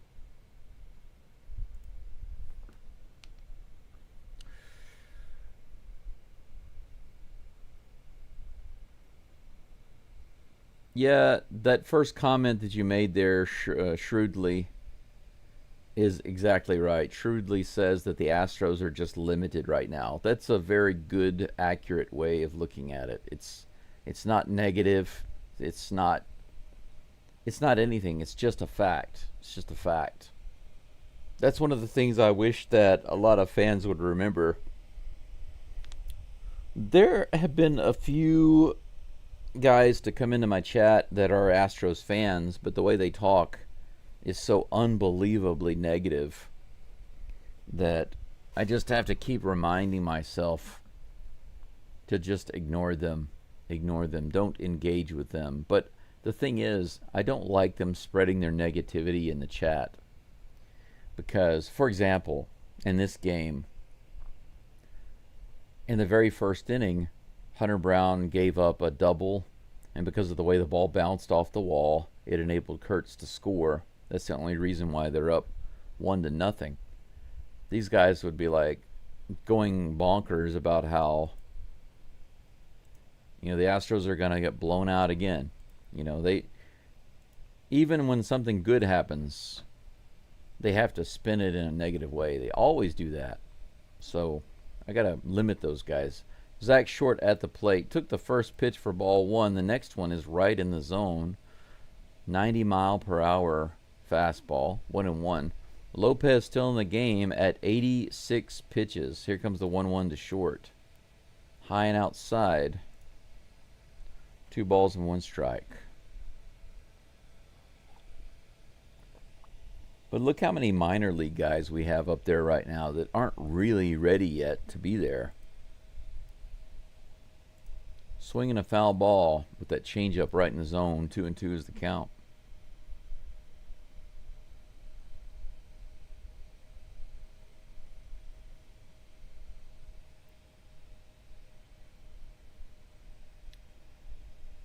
Here's the pitch. High and outside. Full count. Well, there's a difference between excuses and reasons, Crispy.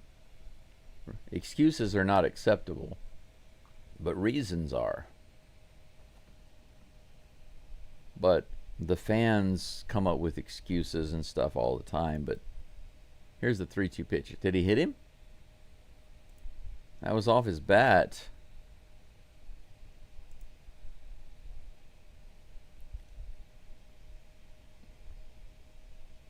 That was an accidental tip off the bat, actually. It looked like it hit him, but it bounces away. Count remains 3-2. Could have been a walk. This one might be a walk. Here's a pitch. Way outside. Short walks. 4 walks for Lopez. Shorts on base. I would imagine that the A's are going to have a guy warming up in the bullpen just in case. The next pitch will be... Actually, he might have gotten to 90 pitches already. Let's see. Yeah, 91 pitches for Lopez. Cam Smith comes to the plate. That little kid in the stand says Smith hit me a home run. Still waiting on it. Low and outside. Ball 1. And Cam, you got to hit 2. Remember? You got to hit 1 for me too. Yep, they got a guy warming up in the bullpen now.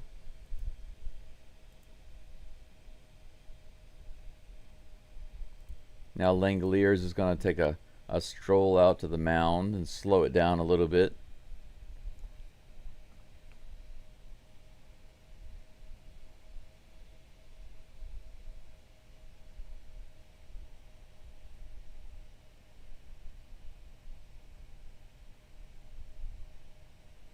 It would be really nice to knock him out of the game right here and take the lead, would it not?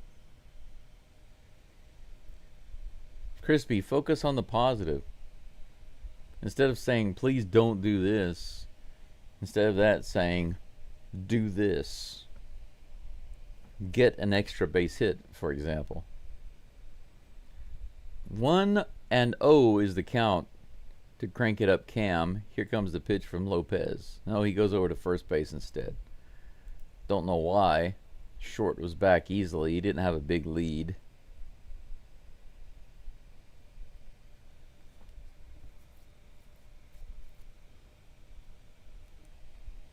One ball, no strikes. Here's the toss.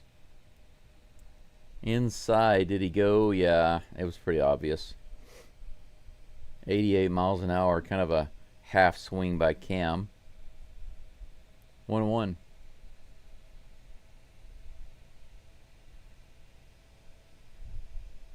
One pitch on the way. Outside. Ball 2. 2-2.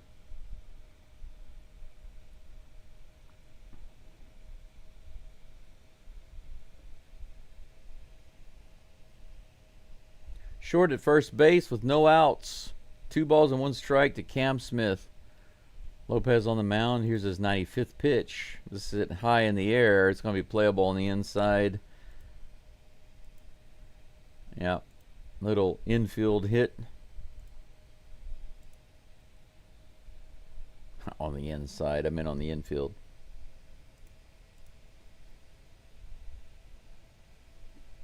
Altuve has half of all the Astros hits. Sounds impressive, right? But they only have 2 hits. Altuve with 1 hit today and 1 walk. Looks like they might not be letting him pitch to Altuve. Are they going to take him out right here? Are they going to... Nope. They're not going to let him. Lopez will come out. So they let him pitch to Cam Smith, but they will not let him pitch to the veteran. Gonna have a short break, guys, as the very sweaty Jacob Lopez with 92 pitches. Only 51 of those were strikes. He walked 4 batters. The Astros have had 12 opportunities to move guys around and never did. Never did. So through 4 1/3 innings, Lopez gave up no runs. He had to work for it, but he did it. That's all you can expect from a pitcher like that. But I'm telling you, if we can't hit a guy like Lopez, I mean, he's walking guys, he's throwing a lot of balls. Our guys only struck out 4 times. He's getting essentially 1 strikeout per inning. And we had so many opportunities with guys on base. If we're not going to bring them in, then we're just Gotta spend more time in hitting practice. That's all. I know that we have a lot of young guys. If you look at the lineup, Smith is a rookie. McCormick is back from rehab. Matthews is a really fresh rookie. Hummel is Hummel. And Short is a rookie. Well, you can say he's a rookie. He's a minor league player. He's like a full-time minor league player. We got basically half of our lineup that are either rookies or full-time minor leaguers. Then we've got a couple of guys, at their best, they are average players. You know, like McCormick and Walker are professional bench players. Altuve goes after the very first pitch and fouls it off. Justin Sterner is at the plate. Or I'm sorry, on the mound rather. Justin Sterner. Here's the next pitch to Altuve. 95 above the zone, swing and a miss. This guy can throw a little bit faster than Lopez. 0-2 the count to Altuve with one out, runner on first. Here comes the pitch. Low and outside. Altuve waggling the bat around, looking a little more energetic than before. 1 ball, 2 strikes. Yeah, I like Trammell. I hope he continues to improve. I really like what I see. Here's the pitch. Short was actually stealing second base there, but it was fouled away by Altuve. Count remains 1-2. Yeah, Chris, they didn't want that guy pitching to Altuve again. Altuve, one of the only 2 Astros that has a hit off of him in this game. Here's the pitch, the 1-2. Strike 3 right in there. Oh my gosh! Oh my gosh! I don't know what to explain, how to explain that. That was right in the zone, 95 mile per hour, right in the zone. Call it a ball. How did that happen? 2 balls and 2 strikes? Holy cow, Altuve with second life. That's low and outside for ball 3. The umpire gives one back to us. Good job, umpire. You just gave one back. Full count. A's fans are going to be livid about that one if Altuve gets a big hit here. Strike 3, and he steals second base. They're going to call him out.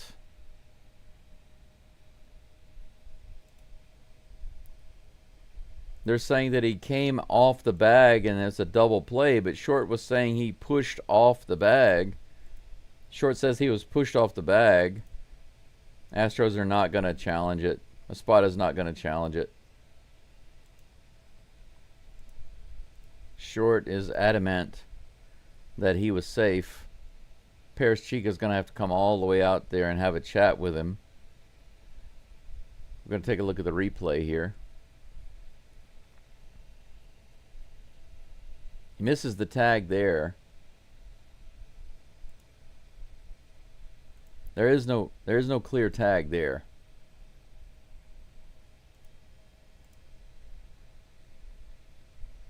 That I can see. Oh, maybe on the shirt.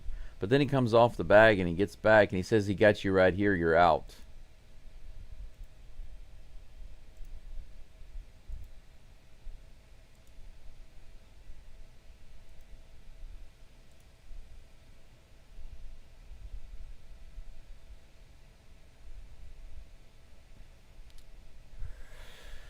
Well, it doesn't matter. No challenge by Espada. The 5th inning is over. The Astros have now left 14 on base. 14. 14 left on base in 5 innings. We go to the top of the 6th.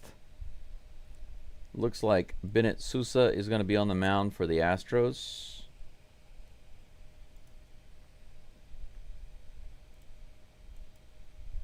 let's hope Sousa has a really good game here. It would be nice for him to get through the next couple of innings, actually, with a good performance. Keep this game where it's at, 1-0.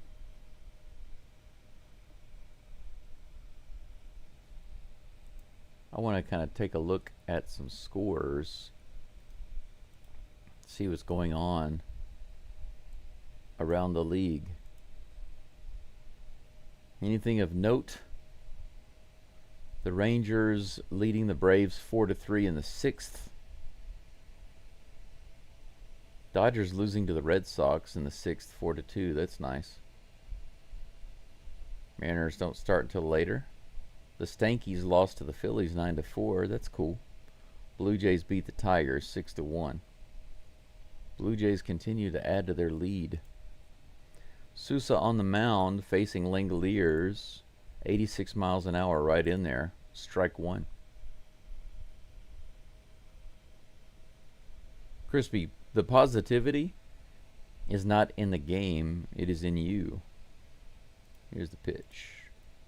96 in the middle of the zone. Hit high to the right side. Walker is over, but it's going to be just over the net. Just out of play.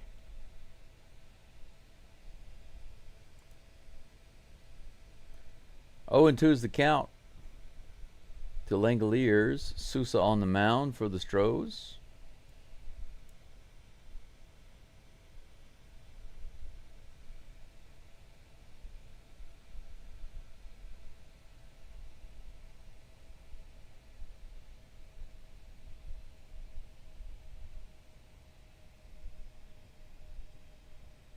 Here comes the 0-2 pitch.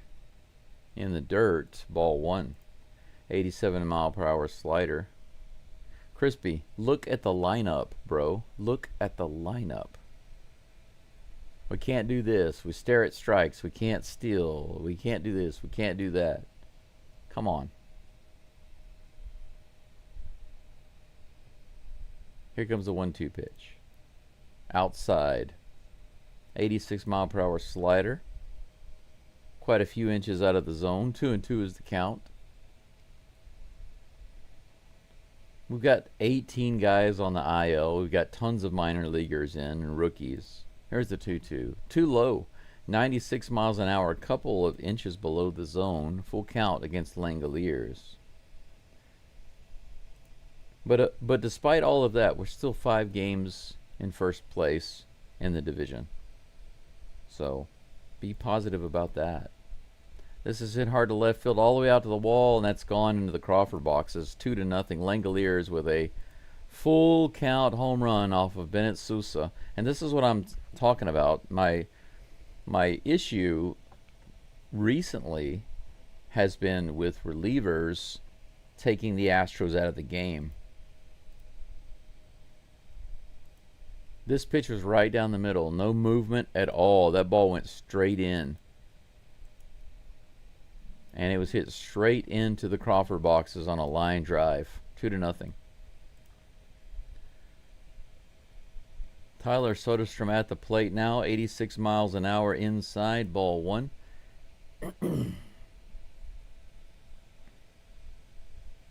16 home runs this season for Langoliers.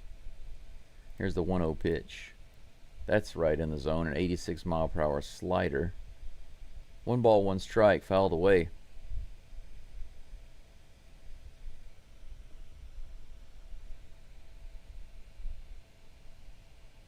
Five hits for the A's, 2 runs.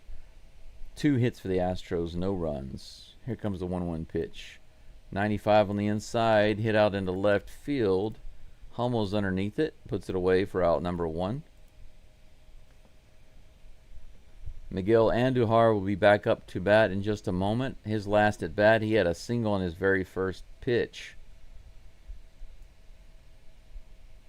Luis Garcia, 2.1 innings pitched, 3 strikeouts, 2 hits, no runs.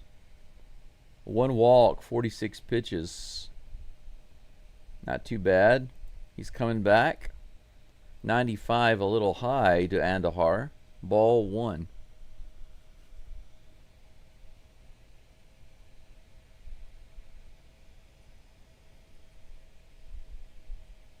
Here's the next toss. Outside. Ball 2. 2-0. Spencer Arrighetti. They're also talking about Arrighetti. He's going to have another start next week. Fouled off. Jeremy Pena is getting some swings in West Palm Beach, Florida. We got guys coming back. We just need these guys to hang in there and do their best until then. It's 2 balls and 1 strike. Here's the next pitch. A little check swing from Andahar. He holds back, though, in the dirt for ball 3. 3-1. Thank you guys for being here. 68 listening in. Not a fun game for the Stros so far. Wow, got lucky there. 84 outside the zone. Clearly outside the zone. But called a strike. Pretty crazy that it was in the zone on Altuve. They called it a ball. This one is outside the zone. He calls it a strike. Full count. Here's the pitch. Fouls it off. Count remains full. Thank you for liking the live stream, everyone. I do appreciate you being here today. If you're an Astros fan, I know that it's not a very spectacular game, but it's still just 2-0. Even with our lineup struggling, and with these young guys, we can still do it. 95 on the outside edge. That was a strike, but called ball 4. I'll tell you what, though, on these right-handed batters, the umpire is not very consistent at all calling those strikes on the outside edge. He's really, really inconsistent in that area.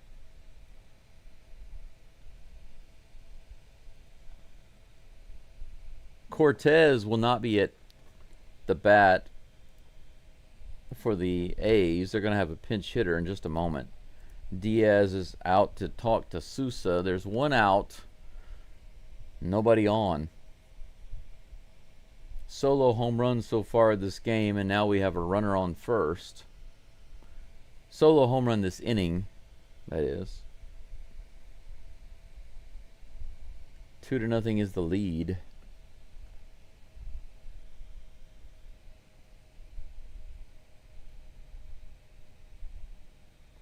Colby Thomas is going to be the pinch hitter. Here comes the pitch from Sousa. Swing and a miss, 85-mile-per-hour slider. Good toss. 0-1. Thomas batting 111 for the season. Here comes the next pitch. 85 below the zone. Another swing and a miss on the slider. 2 sliders in a row.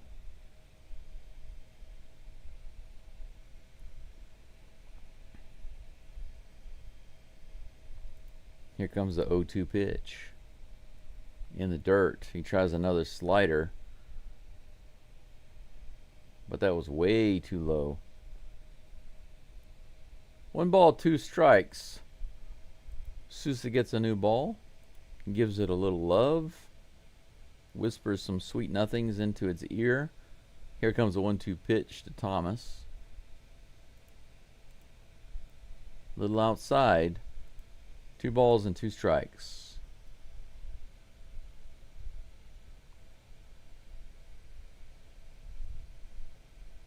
The Rangers? How so? Here comes the 2-2 pitch. No, he goes over to first base. He throws it way over the head of Walker. Andahar goes to second base. Error on Sousa on the pickoff move. What in the world was he doing here? He goes way over the head of Walker with that throw. What in the world were you thinking? Andahar easily goes to second base. Runner on second with 1 out. 2 balls and 2 strikes to Colby Thomas. Here's the pitch. In the dirt, swing and a miss. Strike 3. So Sousa picks up a strikeout. Runner on second, 2 away. Max Schumann comes to the plate in just a moment. Slider in the dirt, and he couldn't resist.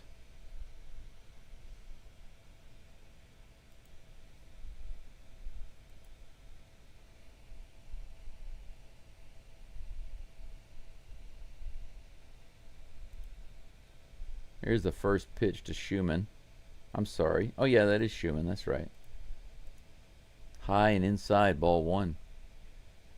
Looks like Stephen Okert is warming up in the bullpen. Here's the next pitch from Sousa. Right in there. 84 miles an hour on the slider, and the count is even, 1-1. Shrewdly, why do you think the Rangers might be the biggest threat to the Astros? Here's the next pitch. You said in the AL. Are you talking about in the division? Because I know that the Rangers are definitely not the biggest threat in the AL. In the division, they pose a threat. But in the American League, I think that there are other teams that are much better than the Rangers. 1 ball, 2 strikes on that foul ball. Here comes the pitch from Sousa. Schumann swings and hits it out to left field. Should be playable. Chaz is underneath it, and he puts it away for out number 3. Schumann flies out. Sousa gives up a solo home run to double the A's lead. They are ahead of the Astros 2-0 going into the bottom of the 6th.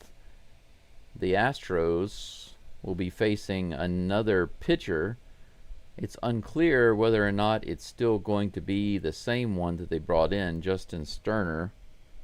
We will see in just a few moments, will we not? We will see. It's funny how even though Hunter Brown comes in and struggles, he gets us through 5 innings.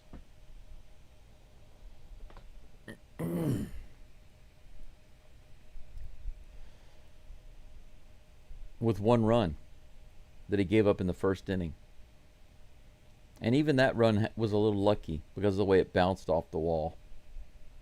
But despite having a struggle game, he gave up 1 run. And then our relievers come in, and right off the bat, home run. What in the world is going on? Well, all I can say is, guys, let's just keep our mind focused on where we will be very soon. Now, baseball is just it's on the perimeter of your life. No matter what people say, baseball cannot be your life.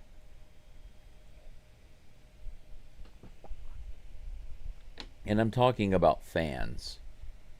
I'm not talking about people who work in baseball.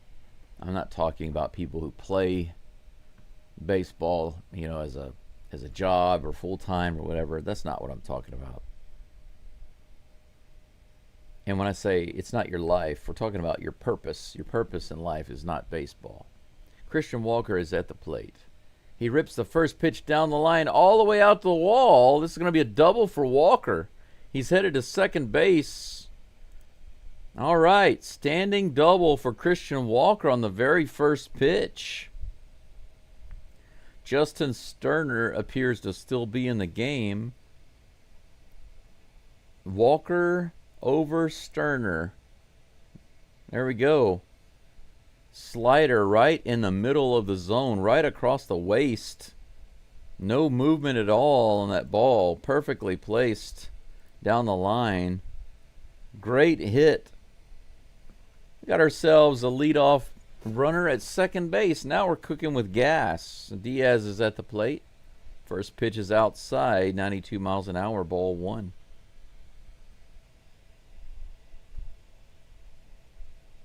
So basically, at the end of the day, no matter what the Astros do, we can still be thankful and grateful and be happy. Hey, roped really hard into left field. That's going to be a line drive single. Walker moves over to third base. How about that? Yainer Diaz rips it into left field. Suddenly the Astros bats come alive. Runners on the corners with no outs. Right in the middle of the zone, another cutter. Right across the waistline in the same spot as Walker's hit. Back-to-back hits. The Astros have doubled their hits. Chas McCormick at the plate. The Chasmanian Devil. I'm going to say it. 93 miles an hour, foul tip. A little high. Strike one. A ground out and a fly out. So McCormick, the one thing that McCormick has been doing since he's been back that I've been glad to see is him actually making contact with the ball. He is a scrapper, and he does put the bat on the ball. So 94 inside, up and in, fouled off. 0-2. Yes, truly, everybody is due.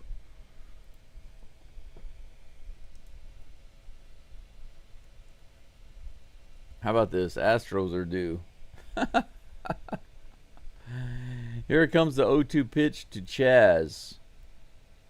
The Chasmanian Devil hits it out to center field. That's going to score a run. It's deep enough. Here comes the tag. Walker easily tags and scores. It's 2-1. The Chasmanian Devil comes through with a sacrifice fly. 2-1.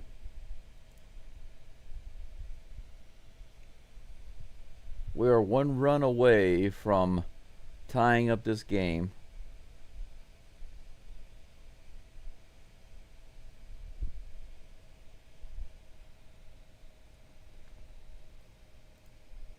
Dubon rubbed all over Nick Kurtz and rubbed it on himself earlier. Let's see if it works here. 93 in the zone in the lower outside corner for strike one. We've got Diaz on first base with one out. Dubon is 1 for 2 today with a single. Here's the pitch. 95 in the bottom of the zone. He fouls it off. Strike two.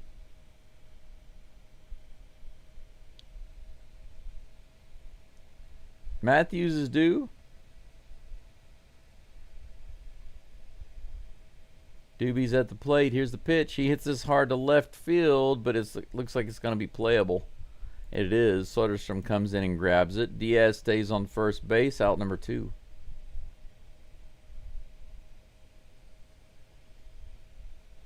Bryce Matthews comes to the plate. He has the definite power and ability to take the lead right here. 0 for 2 with 2 strikeouts. Now, both of his strikeouts were foul tip strikeouts into the glove of the catcher. I expect him to put the bat on the ball here. 81 just outside, ball 1. Matthews with a shot, a line drive shot to the Crawford boxes to make this game 3-2. That's what I want to see. Here's the 1-0 pitch. Little half swing there on the Swiffer. Swing or don't swing, but don't do that. 1 ball, 1 strike.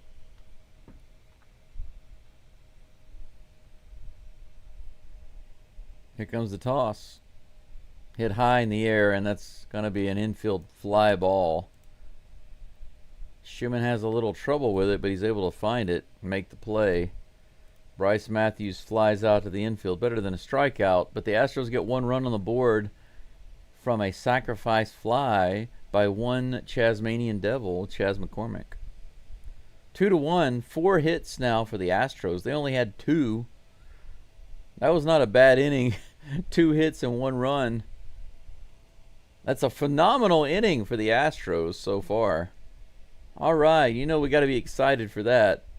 2 hits, a sacrifice fly, and 1 run scored. Woohoo! We are cooking with... maybe we're cooking with... It wouldn't be gas. I don't think that's cooking with gas. What are we cooking with? Cooking with embers. Now we're cooking with embers. We're cooking with What's the word I'm looking for? Kindling. That's right. Now we're cooking with kindling. That's the word I'm looking for. The Astros are cooking with kindling. 2-1. We're back in this game.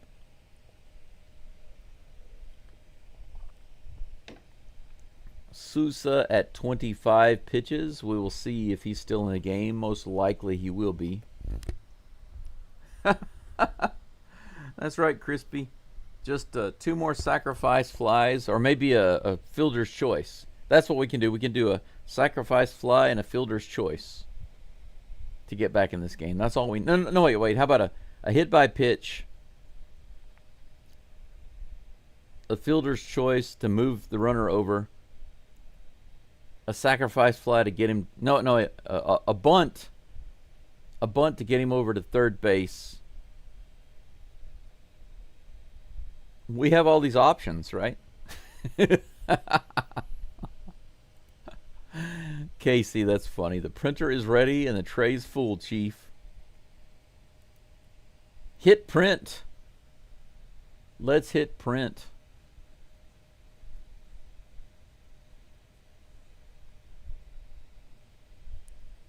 All right. Well, we got Magnum PI on the mound instead. It looks like they're going to pull Sousa. Looks like they have already pulled Sousa for Brian King. Here's the first pitch. A little half swing. Walker grabs and throws to King, and he fields it for out number 1. Good job there. That was like a half swing accidental hit there.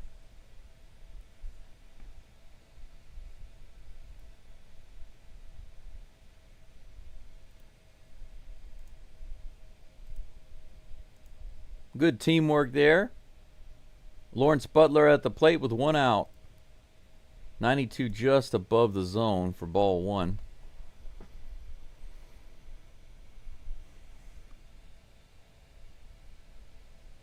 One-oh pitch on the way. 91 swing and a miss. Man, Butler swung about 2 inches under that one. He missed it completely. Here comes the next toss from King. A little outside, 93. King not missing the strike zone by much. 2 balls, 1 strike. Here's the toss. That one is clearly about 4 or 5 inches out of the zone. The 4-seam fastball floating outside. Nice movement on that fastball, though. 3-1, the count from King. Here is the pitch. Around the outside edge, 94. Butler laid his bat down like he was going to have a walk. I guess he was just banking on that one not even being a strike. A 3-1 hitter's count, and he just takes it deliberately. What are you doing? Swing and a miss. That's what you get for batting like a fool. Lawrence Butler looking like a child at the plate. King gets the strikeout. Look at this. He finally swings the bat, but it's too late. Too late for you, bro. Tommy likey. Tommy wants swingy. You get swingy, Tommy. No, that's 80 mile per hour Swiffer. Nick Kurtz. Strike 1. 1 walk and a single today. Here's the next pitch. In the dirt. The Swiffer missing its target. 1 ball, 1 strike.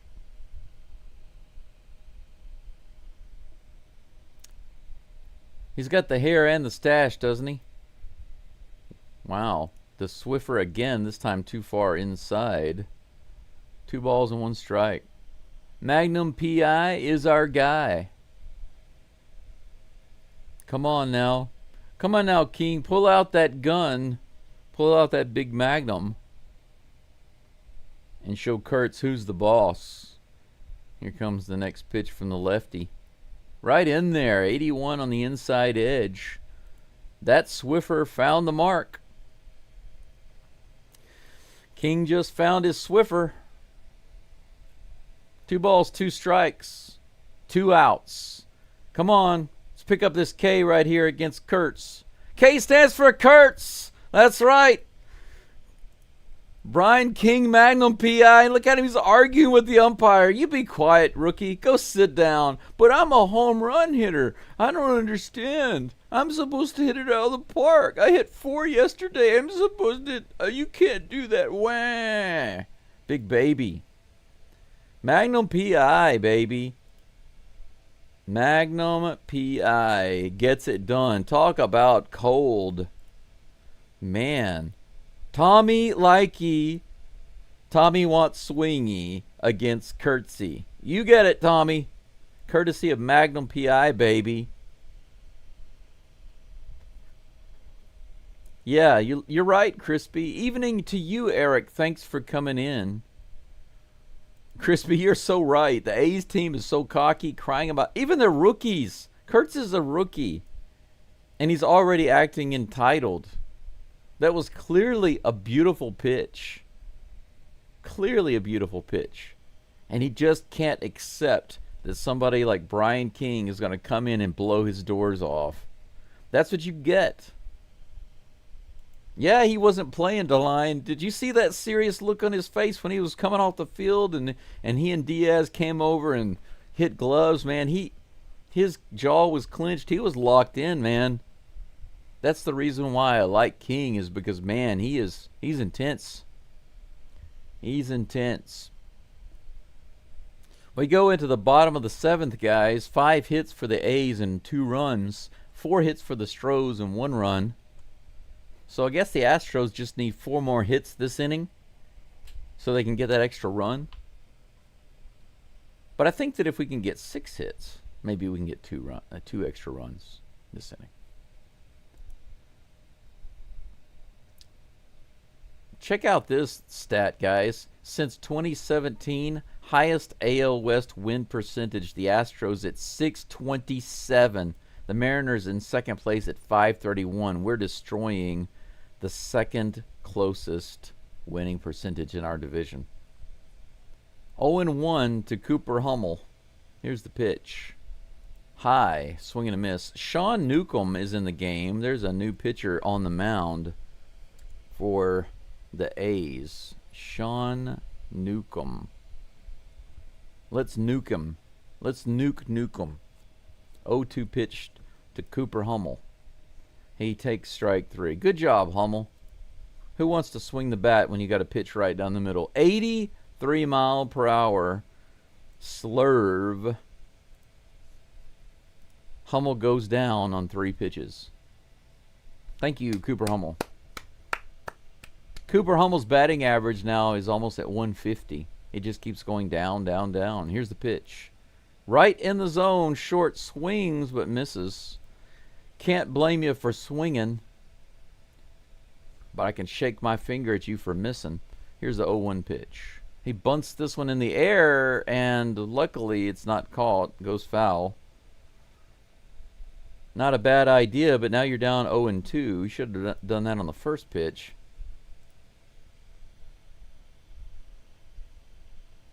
Yep, that's right. Kurtz has to curtsy to the king. Curtsy to the king, baby. Zach Short takes that pitch for ball 1. 1-2 is the count. Here comes the next pitch from Newcomb. A little outside. Good eye there. 2 balls and 2 strikes. Yeah, you're right, DeLine. He sure did. He wasn't ready to go to the dugout. He wanted to strike out 6 people. Another strikeout there. Short goes down 96 miles an hour. Swing and a miss. 2 strikeouts, 1 looking. Newcomb pitching around 96 miles an hour on his fastball. Cam Smith at the plate. Still waiting for him to do something significant today. Fouls the first pitch off. Strike 1. 9 pitches for Newcomb. 0-1 is the count against Smith. Come on, Cam, tie it up. 95 fouls it off. 0-2. All the Astros going down in the count. 0-2.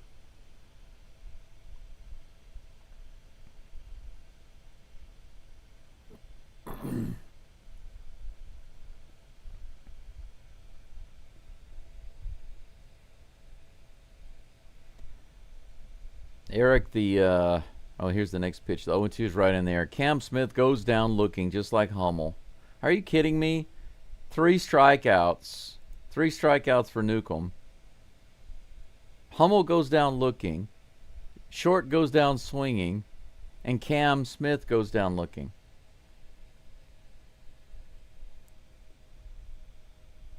I can believe it for Hummel and Short because, you know, you got one guy who is having a banner year in Cooper Hummel, and then you have a guy who's only here because we don't have many choices, and we had to pull him up from the minors.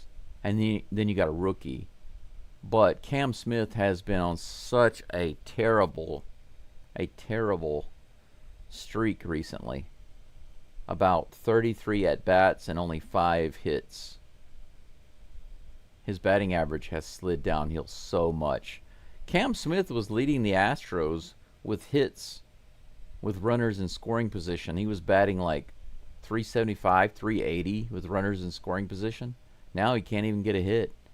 His batting average has slipped down to 260. He's really, really suffering right now. Brent Rooker is going to be on the mound, or on the mound, at the plate, rather, for the A's in just a moment.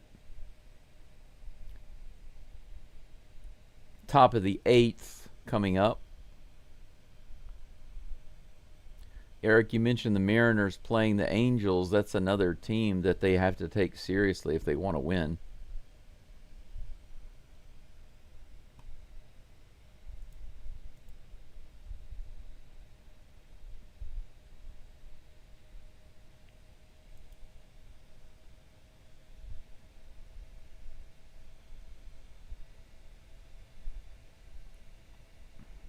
They actually lost to the Angels yesterday, right? 3-2.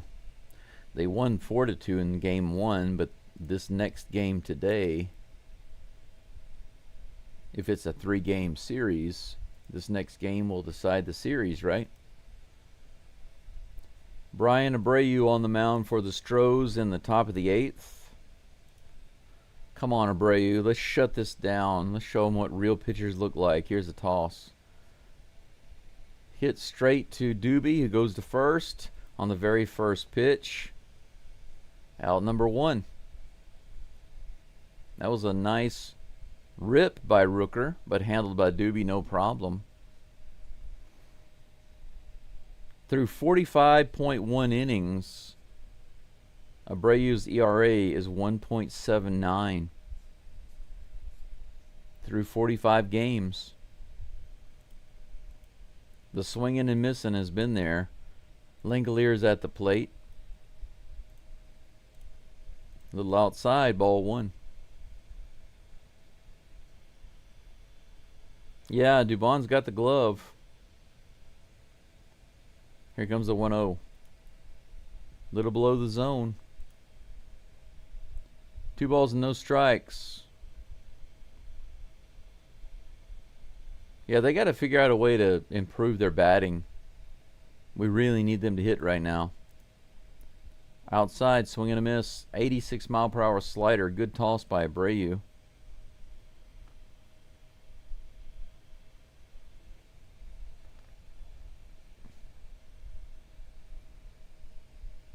There comes the 2-1 pitch. Fouled off. 87 miles an hour on that outside edge. Another slider. The count is even. Got about 77 people watching right now. So different than having 150 or 160 or even as many as 200 people viewing at the same time. It's funny how fickle the Astros fans are whenever they don't seem to be playing well, or whenever they're playing a team like the A's. They just care less. You don't follow the game so closely. Here's the next pitch. This is hit high into the air to left field. Hummel is underneath it. He makes the catch for out number 2.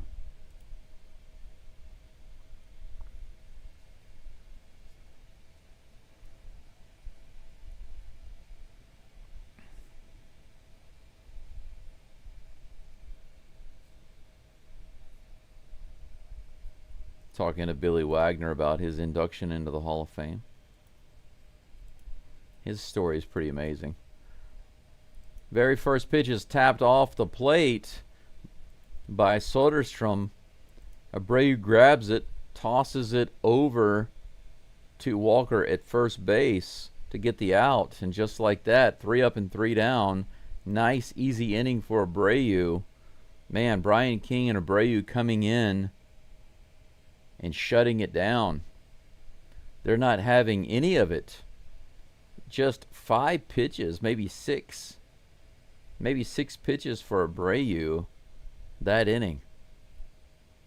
That was a nice inning. This is the way that the relievers are supposed to look. Absolutely. Yeah, Crispy made some comments about Diaz. I don't even have to read your comment before I realize what you're going to say. You're going to talk about how he was looking early on and how he is now. I'll take a look at that. He says it's crazy to believe Diaz in his rookie year hit 23 home runs in 100 games. Last year he was nearly a 300 batter. This year he isn't even close to either of those. Yeah, let's look at where he's at right now. He's batting .246. He's not even a .250 hitter currently. He has 1 hit today. But he's left 3 runners on base. Diaz has actually been at the bat 3 times with runners on base and didn't do anything. So he's had 3 opportunities.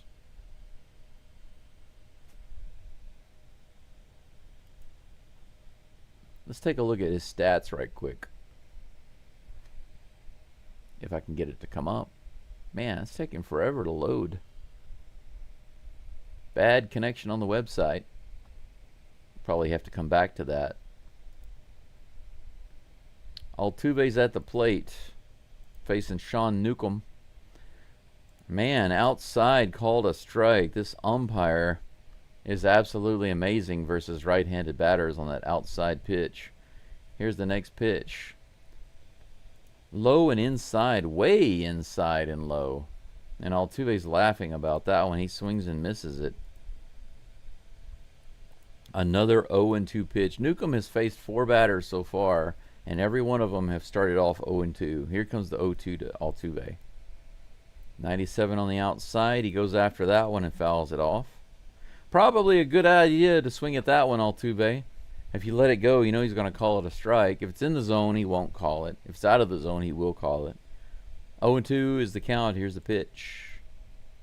See? Outside again. Called it a strike. I told you. I told you. This umpire, I kid you not, that was a slur from the outside in. Man, this umpire does not know how to call an outside strike on right-handed batters. Here's the first pitch to Walker, high and outside for ball 1. That's the first time this pitcher has not thrown an 0-2 count to a batter. 1 away, nobody on here in the bottom of the 8th. Here's the pitch to Walker.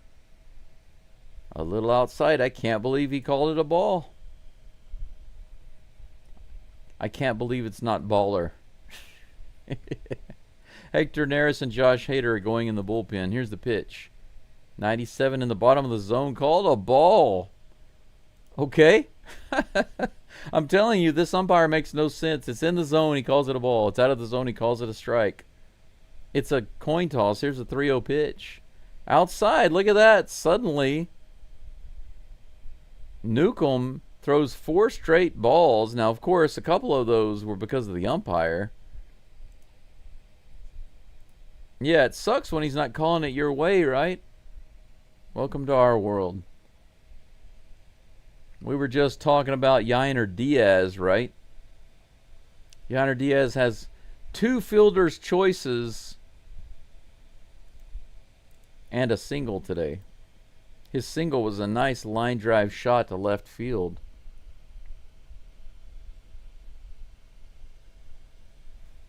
Yeah, he had almost 2 rollovers today. He got our runners out, but this one's another roller. There we go. Are you kidding me? Just as we're talking about it, what does he do? Ground into a double play and end the 8th. I swear. I swear. Hey, Mark, thanks for letting me know. I forgot about that. Now, I'm going to have to change it again. Now that this inning is over, I guarantee you we're going to be probably going to have Hader on the mound, I would guess. They had Neris warming up. But since this is a 1-run game, I don't know. Maybe they put Hader on the mound. If they're serious about trying to win, they need to put Hader on the mound. But if they're just wanting to see what happens, roll the dice, then they'll put Neris in. We'll see.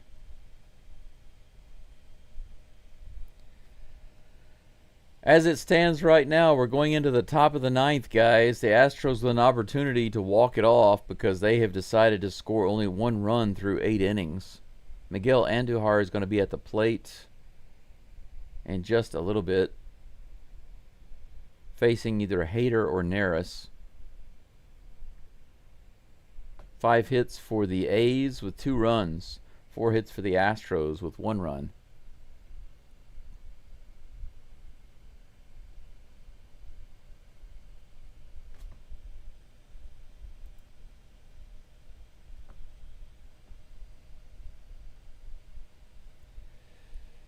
As long as the Astros pitchers do what they're supposed to do this inning, we should not see the top of their batting order.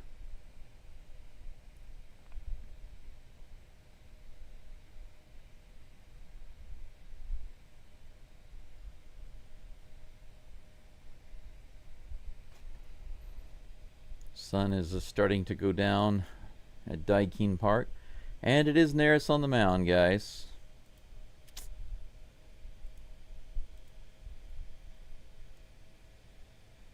It is Hector Neris on the mound.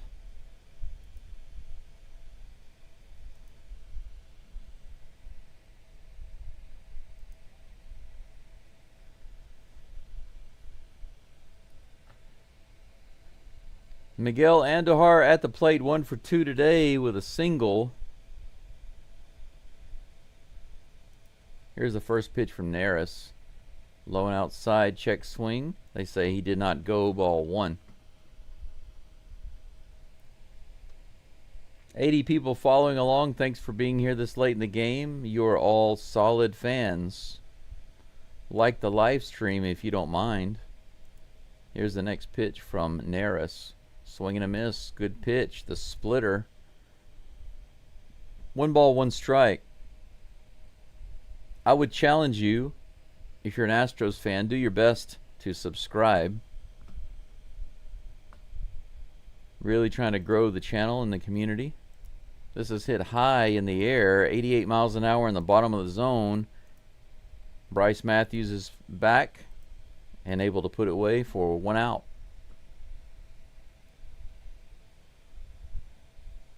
They're showing the catch earlier by Cam Smith.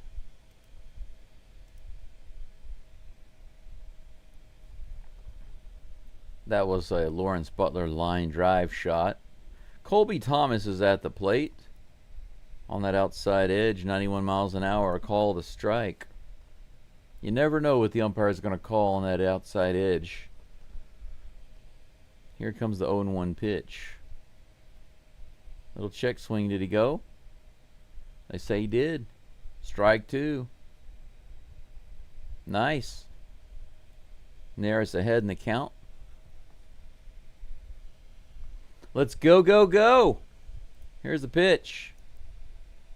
Oh, man. High and outside, just a little bit high and outside on that outside corner, and called strike 3. The umpire rings him up. But, you know, you got to say, you got to give the umpire credit. He's been giving it both ways. He's calling so inconsistent. He's like, oh, man, are you serious about that? It's okay. We've had to be, we're going through the same thing. . He's calling it both ways. That's 2 outs. 92 below the zone. Ball 1 to Max Schumann. Schumann is actually 0 for 3 today with a strikeout. I think a line out, fly out. Here's the pitch. Little check swing on the inside. He did not go. 88 mile per hour stinker, missing the mark. 2-0. Whew. As soon as this game is over, I got to grab some lunch and go get my tires changed, but I'm not looking for a quick ending. Oh, Zach Short with an error. Bounces right off his glove. Could have been out number 3. But Schumann is going to reach on an error. Zach Short, I think he might have taken his eye off the ball before he had it fully in his glove. Let's take another look. Oh, he just misplayed it. He kept his eye on it. Just came out of his glove. He didn't close his glove in time. Maybe his glove's too tight. Put some more oil on it, bro. Here's the pitch. Outside. Urias is at the plate. 0 for 3 today. Runner on first base with 2 outs. Neris is actually he's had a really good inning. Unfortunately, that error has a guy on. 91 below the zone. 2-0. Hey, how about that? Super chat from Shrewdly Done. Thank you so much. I appreciate that. Next pitch from Neris. He fouls that one way off into the crowd. Strike 1. 2-1 is the count to Luis Urias. Yeah, that's something I actually don't mention very much, but if you guys want to donate to help me out, support the channel, there are several ways to do that. If you want to send financial support, there are several ways. I have very cheap memberships. I have super chats, just like Shrewdly gave me there. Thank you so much. Here's the next pitch. Low and inside. Ball 3, 3-1, with a runner on first. Don't lose him, Neris. But of course, liking the live stream, subscribing, those things do help out, but definitely donations are a big help for me right now. And that ball's in the dirt. So we have ourselves a walk. Urias gets on, 2 runners on. What started off as a really good inning has now led to 2 runners on thanks to an error and then a walk. Lawrence Butler, the top of the batting order, is going to come up after all. Diaz and Neris having a little meeting on the mound. But anyway, Shrewdly, thank you so much. What you just did was not shrewdly done, it was kindly done. So thank you very much. Yes, David. Vamos. Vamos, Astros. Let's go.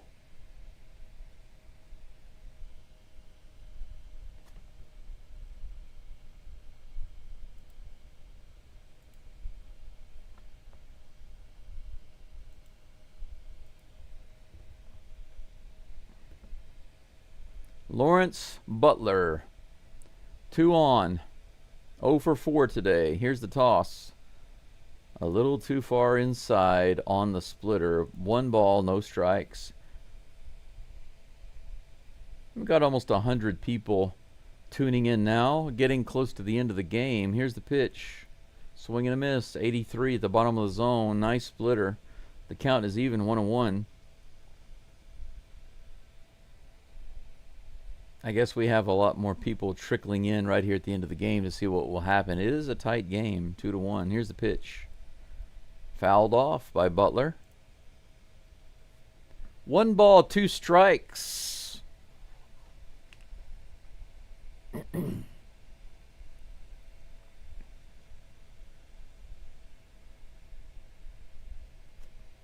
Neris listening for the call, having a little trouble with it maybe. Looks like he's got what he wants, and he comes set. Here's the 1-2 pitch to Butler. Come on, you can do it. Here's the toss. Nope, he comes off the mound. Fakes a throw to second to reset the clock. 1 disengagement. 2 outs, 2 runners on. Here in the top of the 9th. with a 1-2 count to Lawrence Butler. Here's the pitch from Hector Neris. Hit hard to right field. That might be gone. I think it is. It's gone easy. Yep. 3-run shot by Lawrence Butler. He just launches on Neris. I hate to say it, but what I said earlier came to pass. I didn't say that the Astros would lose or that they'd give up runs, but I did say that if they brought in Neris, I felt like they didn't care too much. And by they, I mean like Joe Espada didn't care so much about winning this game. We could have brought in Hader. Should have brought in Hader. That was a 92-mile-per-hour fastball. 92-mile-an-hour fastball on the inside, completely pulled out into the crowd on the right side. Easy hit for Butler. 5-1 A's over the Astros in the top of the ninth. That just took the wind out of the sails right there. Out of all the guys you had to give a home run up to, it had to be that guy. 1-0 is the count to Kurtz. Here's the pitch. This is hammered to right field. Line drive all the way out to the wall. Has to go back to first base. He hit it so hard. Kurtz with the line drive single all the way out to the wall. We were lucky that the ballpark contained that one. Astros have now given up 6 or 7 hits.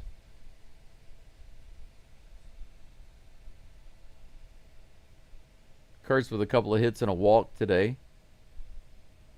Brent Rooker at the plate with 2 outs and a runner on.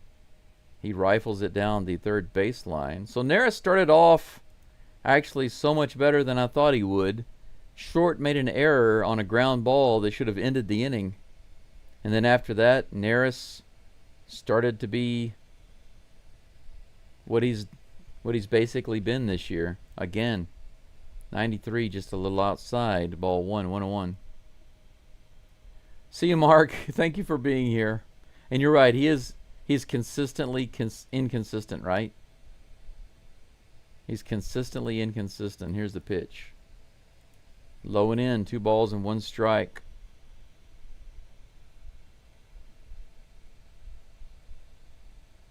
I agree, Crispy. I said that from the beginning. If you go back and look, I said it from the beginning because I saw 2 different guys warming up in the bullpen. Here's the 2-1 pitch. Fouled off, 2-2. If you go back and you see where Hader and Neris were in the bullpen, my comment was, depending on who comes in the game, it will give me an impression of what Espada thinks about this game. Because if Hader comes in, then he's serious about trying to win. But if Neris comes in, he's not so serious about winning. And here we are. Now we're down by 4 runs. Here comes the 2-2 pitch from Neris with a runner on.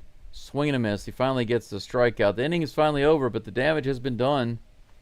3 runs this inning.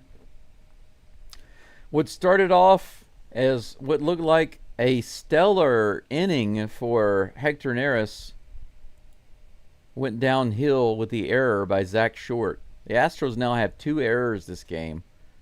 An error by Bennett Sousa throwing it over the head of Christian Walker on a pickoff move to first base. And then this very, very costly ground ball error by Zach Short. It could have ended the inning. It would have ended the inning. But it allowed a runner to get on. And after that, Neris, for some reason, I guess it got in his head. And then he gave up 3 runs. 7 hits for the A's and 5 runs. No errors. 4 hits, 1 run for the Astros. 2 errors.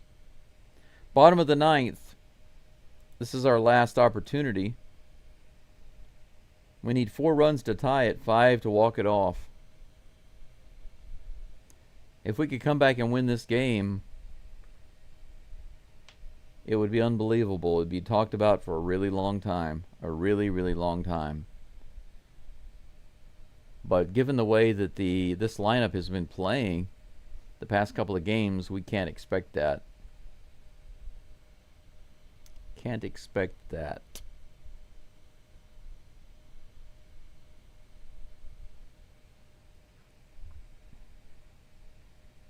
Yeah, you're right, shrewdly. All it took was for just one,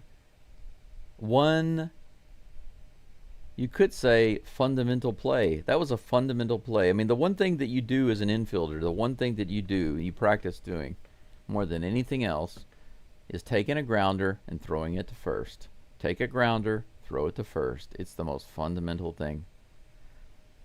Mason Miller is now in the game for the A's. We'll see what the Astros can do here in the bottom of the ninth. 3.86 ERA. The Tram is at the plate. Nice to see him up there, even though it's a little late. 87 miles an hour outside the zone. Ball one. Yeah, Shake, you're right. We need our guys back. We need our main guys back. Here's the pitch. 101 miles an hour, high and outside. Ball two. Good check swing there by Trammell.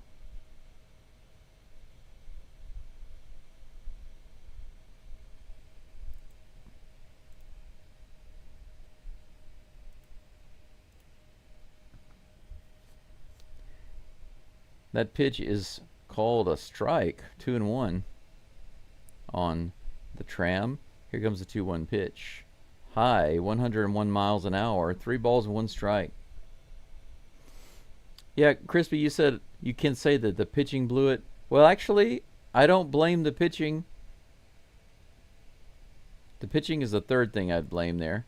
101 in the top of the zone, swing and a miss. Full count. The number one thing that I blame is going to be Joe Espada for putting Neris in the game. Neris should not have been in there. Should have been Hader. Second person I blame is Zach Short for making an error that could have ended the inning. And then the third thing I blame is Hector Neris. So, there we go. Here was the pitch. Foul tip, strike 3 on Trammell. Unfortunately, foul tip, strike 3 into the glove of the catcher. 1 down here in the bottom of the ninth. The Astros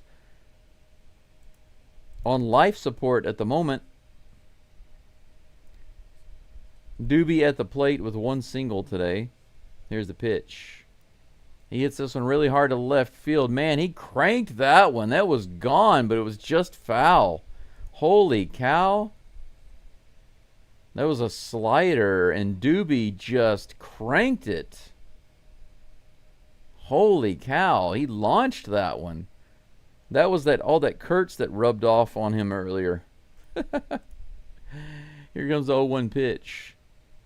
Fouls that one off. 89 mile per hour slider again. 0-2 is the count.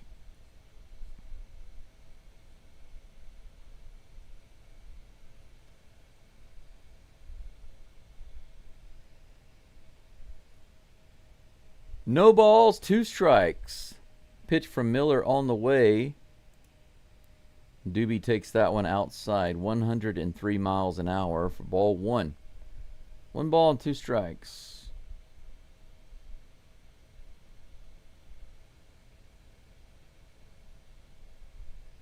Well, there's no guarantees, Crispy, but we have a better chance with our guys being back than not. Check swing by Doobie. The count's even, 2-2.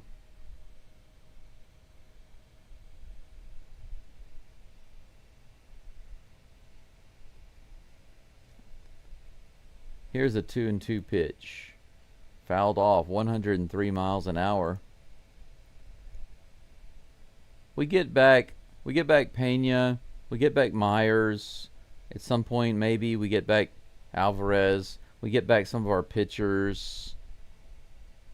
It's guaranteed, in my mind. It's guaranteed that we'll be better. Here's the pitch. Hit hard, line drive shot right at the shortstop, and that's out number 2. Man, Doobie was hitting him pretty hard. He had one that was easily home run distance, but foul. Lines out to the shortstop. He was putting the bat on the ball, just in the wrong places. Hey, the Batman is at the plate. Victor Caratini makes his first appearance today. His career versus Mason Miller is pretty good. 1 for 3 with a home run and 3 RBIs.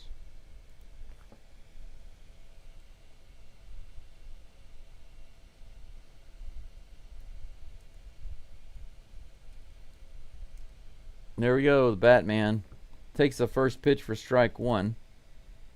Calls timeout. Wants to get adjusted. I don't even know why they brought Neris back. It's not like he was having a really good time, unless they were confident they could work with him. But I just don't think we need a guy like that. Here's the pitch. Swing and a miss. 89, low and inside. We were one strike away from completely losing this series to the A's. There's a chance we can get swept by the A's at home in Houston, guys. Can you believe that? We're about to lose this game 5-1. Fouled off 103 miles an hour. He stays alive. 2 outs, nobody on here in the bottom of the ninth. Caratini at the plate, trying to do something.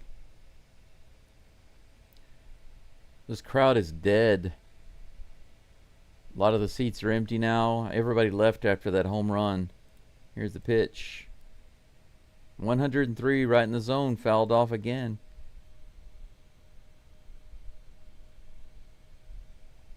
Absolutely, Crispy. Espada is to blame with this one. He's made some...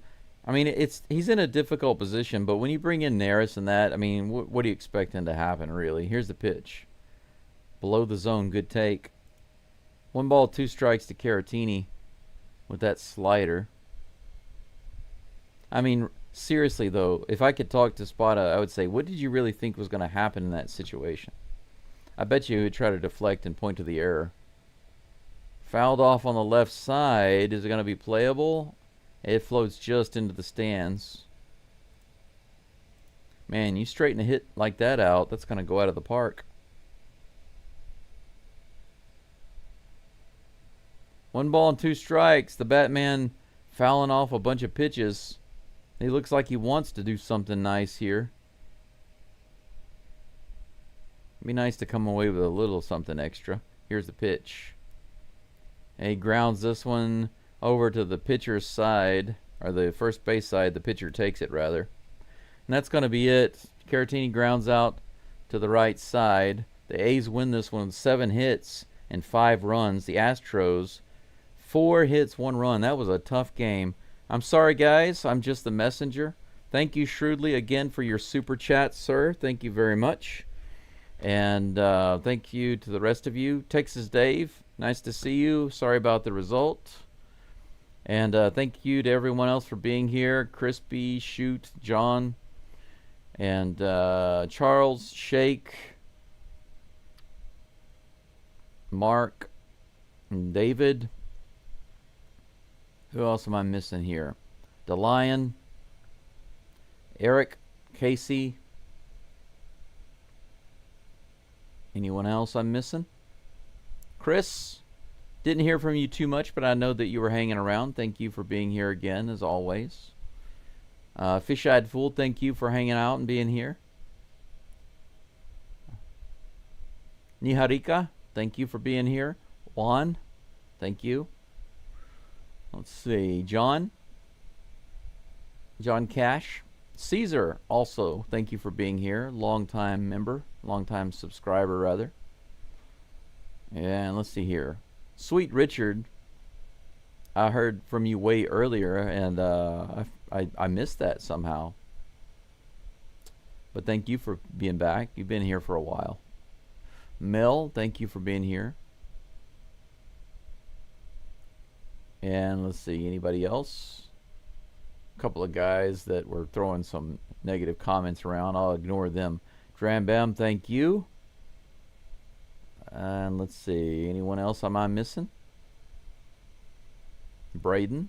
Braden was here earlier from the very beginning, but hasn't been in for a while. Okay, yeah, Casey, thank you so much. Until next time, I'm gonna do a very, very quick summary of the game, and then I'm gonna be out of here. I've got things to do. I've got to go get lunch really quickly, and then get my tires changed on my van, and then drive to Hiroshima City to get some groceries. And after that, maybe before that, I'll try to get some pictures of the Hiroshima Carp baseball stadium to share with you guys. And I can post that later. But anyway, thank you again for the super chats, for the donations, the likes on the live stream, and the subscriptions on the channel. please remember that I do have very, very cheap memberships. It's a monthly fee, but it's super, super cheap. And if I can grow those out, it would really, really help me out. I mean, they're only like a few dollars, $2 or $3, I think, a month. I think it's super cheap. So if you guys can do that, it would be a big help. Right now, the Japanese yen is very weak, so US dollars actually go a lot further. So when I get donations in dollars, it really helps out a lot more than you know. Even $5 is really nice. That's like $7.50, well, actually 10 US dollars. Let me see if I got it backwards here. Okay, 1,000 yen is basically about $7. So you can see that if somebody donates $5, then that's enough for me to, if I were to go to a cafe, that's more than enough for me to go have a nice meal at a local cafe. But right now, I just use those things to pay for basic things like electricity, obviously, that I have to use electricity, internet, and I'm paying off some loans for medicine and medical treatments. So all of your donations are greatly appreciated and welcomed. Now for the scoring summary, very simple. In the first inning, Rooker doubled, scoring Kurtz. The A's got another run when Langoliers had a solo homer in the sixth. That was 2-0. McCormick hit a sacrifice fly, scoring the Astros' only run of the game, bringing them in close, bringing them in close, 2-1. But then in the ninth inning, an error by Short. Actually, let's back up. The decision to bring Neris into the game by Espada led to a 2-out error by Short and base runner, which led to another guy getting on, which led to a 3-run homer by Butler off of Neris, and a 5-1 lead. Ultimately, it didn't even matter because the Astros couldn't even muster one run in the ninth to tie it up, much less come back. They lose 5-1. Let's take a quick look at the pitching performance today for the Astros. 5 different pitchers on the mound. How did they fare? Well, Hunter Brown only gave up 1 run today. It sounds great, and it's acceptable because he did go 5 innings. 5 innings is not good for Brown. You want him to go at least 6. But he only gave up 1 run, so I can't complain about that. Just 5 strikeouts, 98 pitches. 54 strikes out of 98 pitches is very bad for Brown. This is a bad performance. But he only gave up 1 run, guys. Sousa came in and gave up another run. So that was not good. A solo homer. But still, the Astros were only down 2-0 after 6 innings. Not a big deal. Not a big deal. Brian King came in and looked amazing. No hits. No runs, no walks, 2 strikeouts. He was solid. And he walked off the field looking solid. Abreu came in, also solid. No hits, no runs, no walks. So they got the job done. Neris came in, for some reason, in a 2-1 game, he came in. And he did really well, actually, for the first 3 batters. But Zach Short made an error and extended the inning, and then he gave up a home run to Butler. I blame Joe Espada for that decision. Thanks, DeLine. You have fun, too. So the Astros wind up losing. Instead of 2-1, they lose 5-1. Whose fault? Ultimately, it depends on how you want to look at it. If you want to say that the Astros bats are at fault, I could see that. Because think about it. If the Astros had actually scored at least 1 more run, if the game had been tied 2-2, there's no way that Joe Espada would have brought Hector Neris in to pitch, right? If the game had been tied 2-2 in the 9th inning, in the top of the 9th, There's absolutely no way that Hector Neris would have been in the game. He would have made the decision to go with Josh Hader and then given us the opportunity to walk it off in the ninth. 100% guaranteed. 100%. So who put Joe Espada in that position where he was even considering a different pitcher? The Astros bats.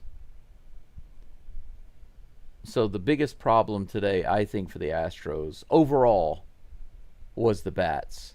But at the end of the game, who lost them the game? Coaching did. Coaching lost them the game. I had a feeling about it that it was a questionable decision.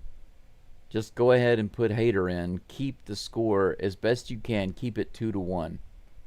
And he didn't do that. Instead, he was scared. You don't make decisions based on fear. I know that Joe Espada was scared that maybe if he brought in Hader and they were able to tie it up, then Hader would have to pitch another inning. Then they'd go deeper into the game and not have many good options for pitchers. That's probably what he was thinking. But you can't play like that in baseball if you don't have the hits going on. You know, you need to play for that tie first. Don't let them score any runs. That's my feeling. You can't be afraid. Even in life, you can't make decisions based on fear. You have to make informed decisions. Tomorrow is game number 4. The A's have not only won this series, they have won it handily. 5-2, 15-3, and 5-1. They've scored 25 runs on the Astros in 3 games. The Astros have scored a grand total of 6 runs. They've averaged 2 runs per game against the A's, giving up 25 runs, scoring 6. Tomorrow's game is at 3 a.m. here in Japan for me. Colton Gordon is on the mound facing JT Ginn. I haven't missed a game in a long time, guys, and I plan to be here for tomorrow. It's going to be really hard to be here, but my plan is to be here. But let's forget about this for now and take a look at the scoreboard right quick, and then I'm going to get out of here because, you know why. The Mariners are tied 0-0 with the Angels in the middle of the 2nd inning. The Stanks, of course, lost to the Phillies 9-4. That's good. The Blue Jays whipped the Tigers 6-1. Anything else of note? The Rangers beat the Braves in overtime. In overtime. 6-5. I thought the Braves had that game wrapped up, but I guess not. Anything else going on? It's nice to see the Red Sox beat the Dodgers. That puts a little warmth in my heart. That's it. That's it for today. That's all I got for you. Thanks again for everyone listening in. Thank you for being here. I apologize for the result. You know that I've already shared my opinion about the game today, what I would have done differently, and I think it's pretty consistent with what I was calling during the game. Sometimes I give my opinion and I'm wrong, and that's fine. But I do feel like there were some bad decisions made today at some very important, crucial points in the game. And, of course, we had some things that you can't control, like the error by Short. That was just an unfortunate thing, you know. Oh, by the way, the Angels just went up 1-0 over the Mariners in the 2nd inning. Just FYI. There's that. Good news so far. Go Angels. Anyway, that's all I can say for now. All that's left to say is Go Stros. I will see you all hopefully at 3 o'clock in the morning Japan time. Have a great morning, afternoon, or evening wherever you are. Don't let this get you down or discourage you. Look inside yourself and be happy.